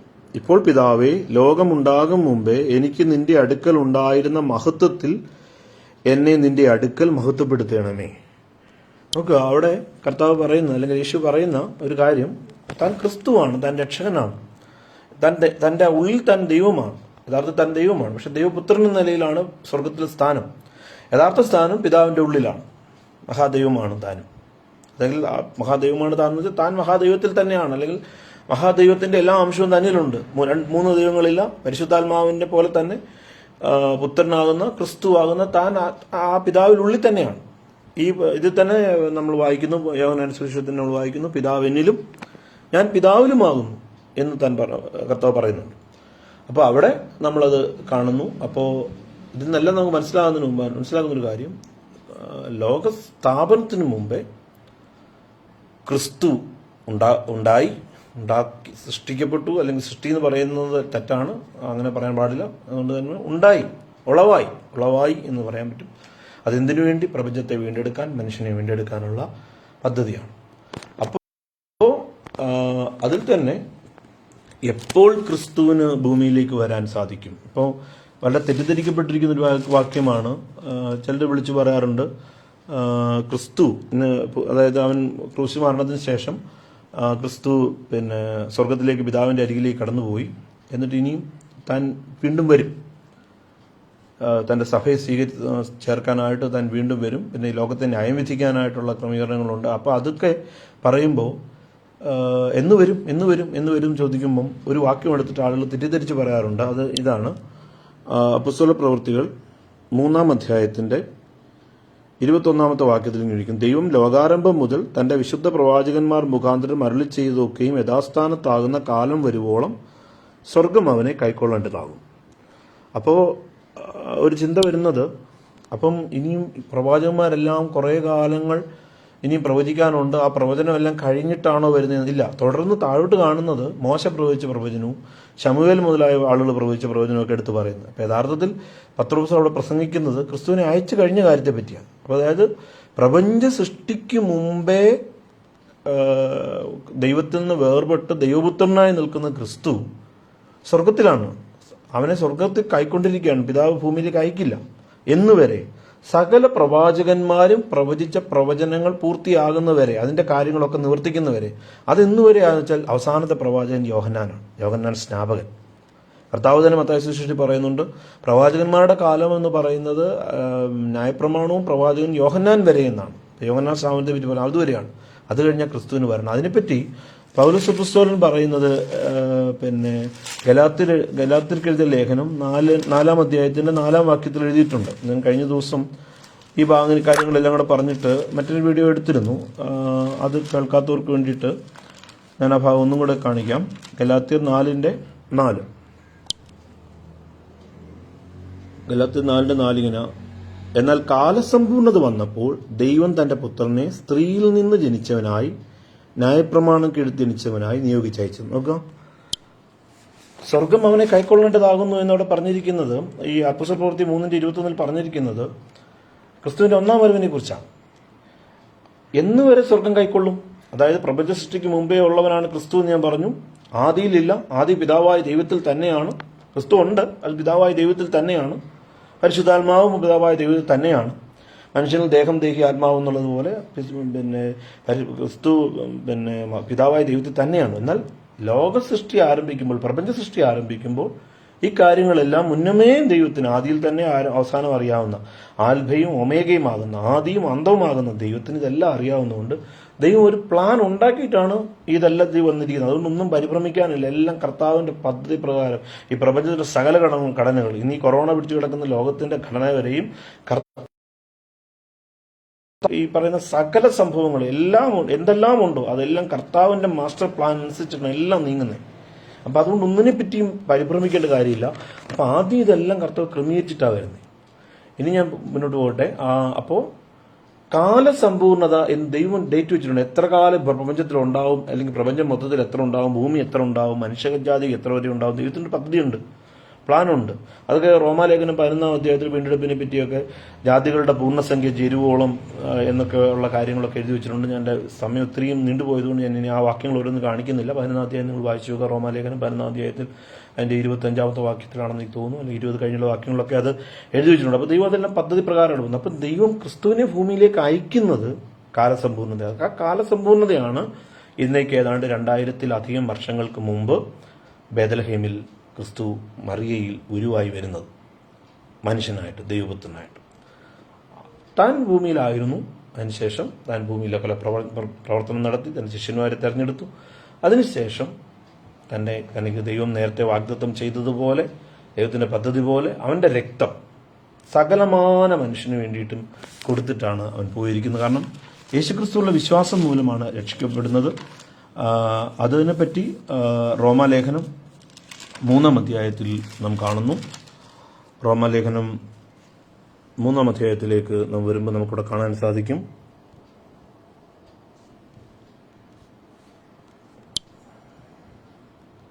നോക്കുക, 3-ാം അധ്യായത്തിൻ്റെ 25-ാമത്തെ വാക്യം. സൗജന്യമായ ക്രിസ്തു, 24, അവന്റെ കൃപയാൽ ക്രിസ്തുയേശുവിങ്കലെ വീണ്ടെടുപ്പ് മൂലം സൗജന്യമായത്രേ നീതീകരിക്കപ്പെടുന്നത്. വിശ്വസിക്കുന്നവർക്ക് അവൻ തന്റെ രക്തം മൂലം പ്രായശ്ചിത്തമാകുവാൻ ദൈവം അവനെ പരസ്യമായി നിർത്തിയിരിക്കുന്നു. ദൈവം തന്റെ പുറമേയിൽ മുൻകഴിഞ്ഞ പാപങ്ങളെ ശിക്ഷിക്കാതെ വിടുക നിമിത്തം തന്റെ നീതിയെ പ്രദർശിപ്പിപ്പാൻ താൻ നീതിമാനും യേശുവിൽ വിശ്വസിക്കുന്നവനെ നീതീകരിക്കുന്നതിനും ആകേണ്ടതിന് ഇക്കാലത്ത് തന്നെ നീതിയെ പ്രദർശിപ്പാൻ തന്നെ അങ്ങനെ ചെയ്തത്. നോക്കുക, അവിടെ പറഞ്ഞിരിക്കുന്നത് കർത്താവ് യേശു, പിതാവായ ദൈവം യേശു എന്ന് പറയുന്ന തൻ്റെ പുത്രനെ, അല്ലെങ്കിൽ താൻ തന്നെ ആയിരിക്കുന്ന ഈ ദൈവപുത്രനെ മനുഷ്യപുത്രനായിട്ട് ഭൂമിയിലേക്ക് അയച്ചിട്ട് പാപമില്ലാത്ത അവൻ്റെ രക്തം മൂലം സകല മനുഷ്യനും, അവനിൽ വിശ്വസിക്കുന്ന സകല മനുഷ്യനും, ഏത് ജാതിയാകട്ടെ, ഏത് മതക്കാരനാകട്ടെ, ഏത് വ്യക്തിയായിക്കോട്ടെ, എത്ര കുഴപ്പമുള്ള വ്യക്തിയായിക്കോട്ടെ, അവനെ രക്ഷിക്കാനുള്ള പദ്ധതിയുമായി അവൻ്റെ രക്തം മൂലം മനുഷ്യനെ വീണ്ടെടുക്കാൻ ഒരു സ്വർഗീയ പദ്ധതി വെച്ചിരിക്കുകയാണ്. അപ്പോൾ അതാണ് ഭൂമിയിൽ നിവർത്തിക്കപ്പെട്ടിരിക്കുന്നത്. അങ്ങനെ അതിനുശേഷം കർത്താവ് തൻ്റെ മരണത്തിന് ശേഷം ഉയർത്തെഴുന്നേറ്റ് തൻ്റെ ശിഷ്യന്മാരോട് ഈ കാര്യങ്ങൾ പറഞ്ഞിട്ട് ലോകമൊട്ടുക്കും പോയിട്ട് ഈ സുവിശേഷം അറിയിക്കാൻ, അത് തലമുറയായിട്ട് ഇന്നും ഈ 2021 ഈ മെയ് മാസത്തിലും അതേ ഈ 20-ാം തീയതി അത് നടന്നുകൊണ്ടിരിക്കുകയാണ്. അങ്ങനെ കർത്താവിൻ്റെ പദ്ധതി നടക്കുമ്പോൾ ഈ പിതാവായ ദൈവത്തിന് ഉള്ളിലുള്ള പരിശുദ്ധാത്മാവാം ദൈവം, ആ പരിശുദ്ധാത്മാവാം ദൈവം ഇന്ന് ഭൂമിയിലുണ്ട്. എന്തിനാണ്? ഈ കാര്യങ്ങൾ മനസ്സിലാക്കി മനുഷ്യന് കൊടുക്കാനും, മനുഷ്യനെ മനസ്സിലാക്കാനും, ഒരു കാര്യസ്ഥന്റെ റോളിൽ യേശുക്രിസ്തു പിതാവിൻ്റെ വലത്തുഭാഗത്തേക്ക് തിരിച്ചു പോകുമ്പോൾ ഒരു കാര്യസ്ഥന്റെ റോളിൽ ഈ മനുഷ്യനെ ഇതിലേക്ക് കൊണ്ടുവരാനും അവനെ മനസ്സിലാക്കി കൊടുക്കാനും, യേശുക്രിസ്തുവിലൂടെ മനസ്സിലാക്കാൻ കഴിയാതെ പോയ, അല്ലെങ്കിൽ മാനുഷികമായിട്ട് മനുഷ്യന്റെ ബുദ്ധിയിൽ ജ്ഞാനത്തിൽ മനസ്സിലാക്കാൻ പറ്റാത്ത പോയ കാര്യങ്ങൾ മനുഷ്യ ഹൃദയത്തിനകത്തൊരു ആഴത്തിൽ പറഞ്ഞു കൊടുക്കാൻ ദൈവത്തിന്റെ ആത്മാവായിരിക്കുന്ന പരിശുദ്ധാത്മാവ് ഒരു വ്യക്തിയായിട്ട് ഭൂമിയിൽ ഇറങ്ങി വന്നിരിക്കുന്നു. ഇന്ന് ആ പരിശുദ്ധാത്മാവ് ഇന്ന് പ്രപഞ്ചത്തിലുണ്ട്, ഭൂമിയിലുണ്ട്. അതാണ് സഭയെ നയിച്ചുകൊണ്ടിരിക്കുന്നത്, സഭയെ ഒരുക്കിക്കൊണ്ടിരിക്കുന്നു. നോക്കുക, മഹാദൈവം, ഏകദൈവം, ആ ദൈവത്തിൽ പിതാവായ ദൈവം, പുത്രനാം ദൈവം, പരിശുദ്ധാത്മാവാൻ ദൈവം, ഈ 3 ഘടകവും ഒന്നായി നിൽക്കുന്നു. അതിൽ തന്നെ പുത്രനാം ദൈവം ക്രിസ്തു എന്ന നിലയിൽ ദൈവപുത്രനായിട്ട് പ്രപഞ്ചോൽപ്പത്തിക്ക് മുമ്പ് ദൈവഹിതപ്രകാരം മറ്റൊന്നായി മാറി നിൽക്കുന്നു. അതിനുശേഷം കാലസമ്പൂർണത വന്നപ്പോൾ സ്വർഗം അവനെ ഭൂമിയിൽ അതുവരെ അവിടെ കൈക്കൊണ്ടു, അതിനുശേഷം ഭൂമിയിലേക്ക് അയച്ചു. എന്നാൽ ആ കൈക്കൊള്ളുന്ന കാലഘട്ടത്തിൽ പിതാവായ ദൈവത്തെയും യഹോവയായ ദൈവം എന്നറിയപ്പെടുന്നു, പുത്രനാം ദൈവത്തെയും യഹോവയായ ദൈവം എന്നവരെല്ലാം അറിയപ്പെടുന്നു, പരിശുദ്ധാത്മാവാൻ ദൈവത്തെയും അങ്ങനെ അറിയപ്പെടുന്നു. അപ്പം ഒരു സംശയം നമുക്ക് ഉണ്ടാവും. വിവാദമായിരിക്കുന്ന ഒരു കാര്യം എങ്ങനെയാണ് ഈ യഹോവയായ ദൈവം കൊല്ലാനും വെട്ടാനും അല്ലെങ്കിൽ നശിപ്പിക്കാനും ഒക്കെ പറയുന്നുണ്ടല്ലോ, അത് ദൈവമാണോ? അത് പിന്നെ പുതിയ നിയമത്തിലെ ദൈവത്തിൽ നിന്ന് യേശുക്രിസ്തുവിൽ നിന്ന് വ്യത്യാസമല്ലേ എന്ന് ചോദിക്കുമ്പോൾ ഒരു കാര്യം ഓർക്കണം. ഈ നമ്മൾ കുറച്ചും കൂടെ കാര്യം, സത്യത്തിൽ ഈ മരണം എന്നൊക്കെ പറയുന്ന ഒരു മാനുഷിക വികാരമാണ്. ആത്മാവിന് മരണമില്ല. ഇപ്പോൾ ഒരു സ്ഥലത്ത് നിന്ന്, ഇപ്പം ഞാനിപ്പോൾ ഇവിടുന്ന്, അല്ലെങ്കിൽ നമ്മുടെ ആളുകൾ പലരും ഗൾഫിലോട്ടും അമേരിക്കയിലോട്ടും ഒക്കെ യാത്ര ചെയ്യുമ്പോൾ അപ്പോൾ വേർപാട് വേദനയാണ്. പക്ഷെ മറ്റൊരിടത്ത് എത്തിക്കഴിയുന്നു എന്ന് പറയുമ്പോൾ ആ വേദനയില്ല, കാരണം അവിടെ ഉണ്ടല്ലോ. അപ്പോൾ ദൈവത്തെ സംബന്ധിച്ചിടത്തോളം ഈ മരണം അല്ലെങ്കിൽ പിന്നെ കൊലപാതകം അല്ലെങ്കിൽ വെട്ടിക്കൊന്നു ഇതൊന്നും ദൈവത്തിന് വിഷയമല്ല. കാരണം ദൈവികമായിട്ട് ആത്മാവ് നശിക്കുന്നില്ല. അപ്പം ആ ഒരു അർത്ഥത്തിൽ വേണം എടുക്കണം. അപ്പം അതുകൊണ്ട് ഈ പഴയ നിയമത്തിനകത്ത് കൊലപാതകത്തെ പറ്റിയും അല്ലെങ്കിൽ സംഹാരത്തെ പറ്റി പറയുമ്പോൾ അതൊന്നും യേശു ആവാൻ സാധ്യതയില്ല, അതൊന്നും ദൈവം ആവാൻ സാധ്യതയില്ല എന്നൊക്കെ ആശങ്കപ്പെടുമ്പോൾ ഓർക്കണം, അതൊക്കെ ദൈവത്തിന്റെ മാസ്റ്റർ പ്ലാൻ നടക്കുന്ന കാര്യങ്ങളാണ്. എന്നാൽ പുതിയ നിയമത്തിലേക്ക് വരുമ്പോൾ അതിന്റെ കാലഘട്ടം അവസാനിച്ചു. കൊലയുടെയും രക്തത്തിന്റെയും നശിപ്പിക്കലിന്റെയും കാലഘട്ടം അവസാനിച്ചു. കാരണം രക്ഷകനായ യേശുക്രിസ്തു ഭൂമിയിൽ തന്റെ രക്തം ചൊരിഞ്ഞു കഴിഞ്ഞു. പിന്നെ മറ്റൊരു മരണത്തിനും കൊലപാതകത്തിനും കാര്യമില്ല. പക്ഷെ പഴയ നിയമത്തിൽ കാണുന്ന യഹോവയാം ദൈവത്തിന്റെ വായിൽ നിന്ന വാക്കുകളെ പൂർണ്ണമായിട്ടും മാറ്റി നിർത്തിക്കൊണ്ട് അതല്ല ദൈവം എന്ന് പറയേണ്ട കാര്യമില്ല. അത് അക്കാലഘട്ടത്തിൽ ഓരോ കാലഘട്ടത്തിലും അതനുസരിച്ചുള്ള വ്യത്യാസങ്ങൾ വന്നുകൊണ്ടിരിക്കും. എന്നാൽ കാലസമ്പൂർണ്ണത വന്നപ്പോൾ പിന്നീട് പഴയ മരണത്തിന്റെയും കൊലപാതകത്തിന്റെയും വെട്ടുകുത്തിന്റെയും ഒന്നും കാര്യമില്ല. സകല പാപവും പരിഹരിക്കുവാൻ സകലത്തിന്റെയും പരിഹാരമായിട്ട് യേശുക്രിസ്തുവിന്റെ ബലിയായി കഴിഞ്ഞിരിക്കും. അങ്ങനെ യേശുക്രിസ്തു ഭൂമിയിൽ തന്റെ സഭയെ സ്ഥാപിച്ചിട്ട് പോയി. ആ സഭയെ ഒരുക്കാനായിട്ട് പരിശുദ്ധാത്മാവിനെ പിതാവിൽ നിന്ന് വാങ്ങി ഭൂമിയിലേക്ക് അയച്ചിട്ടുണ്ട്. പരിശുദ്ധാത്മാവ് ഇന്നൊരു വ്യക്തിയായിട്ട് ഇന്ന് ഈ ഭൂമിയിലുണ്ട്. അതിനുശേഷം ഇനി കർത്താവിന്റെ പദ്ധതികൾ മുന്നോട്ട് പോയിക്കൊണ്ടിരിക്കുമ്പോൾ സഭയെ ചേർക്കാനായിട്ട് കർത്താവ് വരും. അതിനുശേഷം ഈ ഭൂമിയിൽ എതിർക്രിസ്തു എന്ന് പറയുന്ന നിലയിൽ ഈ പിശാച് തനിക്ക് കിട്ടുന്ന അല്പസമയം നന്നായിട്ട് ഉപയോഗിക്കും. പക്ഷേ അന്തിമമായിട്ട് യേശുക്രിസ്തു പ്രത്യക്ഷപ്പെട്ട് അവനെ തന്റെ വായിലെ ശ്വാസത്താൽ നശിപ്പിച്ച് ലോകത്തെ ന്യായം വിധിച്ച് തന്റെ കർത്താവിൽ വിശ്വസിച്ച സകല മനുഷ്യരെയും യഥാസ്ഥാനപ്പെടുത്തും എന്നുള്ളതാണ് ക്രിസ്തീയ വിശ്വാസത്തിന്റെ കാതൽ. അതിനപ്പുറത്തുള്ള ചില കാര്യങ്ങൾ കൂടെ വരുന്നത് പിന്നെ അതിനെ പറ്റിയൊന്നും പറയുവാൻ ഞാൻ എനിക്കറിവില്ല. ബൈബിളിൽ രേഖപ്പെടുത്തിയിരിക്കുന്ന, പുതിയ നിയമത്തിൽ രേഖപ്പെടുത്തിയിരിക്കുന്ന വരെയുള്ള കാര്യങ്ങൾ മാത്രമേ എനിക്കറിയുള്ളൂ. അതിനപ്പുറത്തുള്ള ദൈവ പദ്ധതി എന്തൊക്കെയാണെന്ന് എനിക്കറിഞ്ഞുകൂടാ. അന്തിമമായിട്ട് സകല മനുഷ്യർക്കും ഇനി തെറ്റ് ചെയ്തവനെ കൂടെ മാനസാന്തരത്തിലേക്ക് കൊണ്ടുവന്ന്, അല്ലെങ്കിൽ ഇതൊന്നും അനുസരിക്കാത്തവനെ കൊണ്ടുവരുന്നില്ലയോ എന്നൊക്കെ പറഞ്ഞു ചോദിച്ചാൽ എനിക്ക് അതിനെപ്പറ്റി അറിയില്ല. ബൈബിളിൽ അത് രേഖപ്പെടുത്തിയിട്ടില്ല. ഇനി ദൈവത്തിന് അങ്ങനെ പദ്ധതി ഉണ്ടെങ്കിൽ അതിനെ തടുത്തു കളയാനും അല്ലെങ്കിൽ അങ്ങനൊന്നും പാടില്ല, ഞങ്ങളെ മാത്രം കുറേ പേരെയും കൊണ്ടുപോകണമെന്ന് പറയുന്ന നികൃഷ്ടനാവാനും ഞാനില്ല. അപ്പം ഇതെല്ലാമാണ് ഇതിനെക്കുറിച്ച് എനിക്ക് പറയാനുള്ളത്. ഇതിന് ശേഷം മാത്രമേ എനിക്ക് ദേഹം, ദേഹി, ആത്മാവ് എന്ന് പറയുന്ന കാര്യങ്ങളെ പറ്റി പറയാൻ കഴിയുള്ളൂ. ഞാൻ ഈ പറഞ്ഞ കാര്യങ്ങൾ അടുക്കും ചിട്ടയായിട്ട് പറഞ്ഞോ എന്നൊന്നും എനിക്ക് പറയാനായിട്ട് സാധിക്കുന്നില്ല. എങ്കിലും കുറേ കാര്യങ്ങൾ നിങ്ങൾക്ക് മനസ്സിലാക്കാൻ കഴിഞ്ഞെന്ന് വിശ്വസിക്കുന്നു. തീർച്ചയായിട്ടും കമൻറ്റ് ചെയ്യുക. അപ്പോൾ ഞാൻ അതിന് എനിക്ക് പറ്റുന്ന കാര്യങ്ങളാണെങ്കിൽ ഇനി ഞാൻ അടുത്ത വീഡിയോയിൽ അത് പറയാനായിട്ട് ശ്രമിക്കാം. എങ്കിലും ഓർക്കുക, ഞാനൊരു പൂർണ്ണ അറിവുള്ള ഒരാളല്ല. എനിക്കറിയാവുന്ന പറഞ്ഞതേ ഉള്ളൂ. സ്വീകരിക്കാം, തള്ളിക്കളയാം. എന്തായാലും ദൈവനാമകത്തിനായിട്ട് സകലം ഉപകരിക്കട്ടെ. കേട്ട എല്ലാവരോടും എൻ്റെ വന്ദനങ്ങളെ അറിയിച്ചുകൊണ്ട്, സ്നേഹത്തെ അറിയിച്ചുകൊണ്ട്, എനിക്ക് വേണ്ടി കുടുംബത്തിനു വേണ്ടി പ്രാർത്ഥിക്കണമെന്ന് പറഞ്ഞുകൊണ്ട് വാക്കുകൾ അവസാനിപ്പിക്കുന്നു. അംഗീകരിക്കുന്നവർക്കും വിമർശിക്കുന്നവർക്കും എല്ലാം സ്വാഗതം. ദൈവം നമ്മെ എല്ലാവരും ധാരാളമായിട്ട് അനുഗ്രഹിക്കും.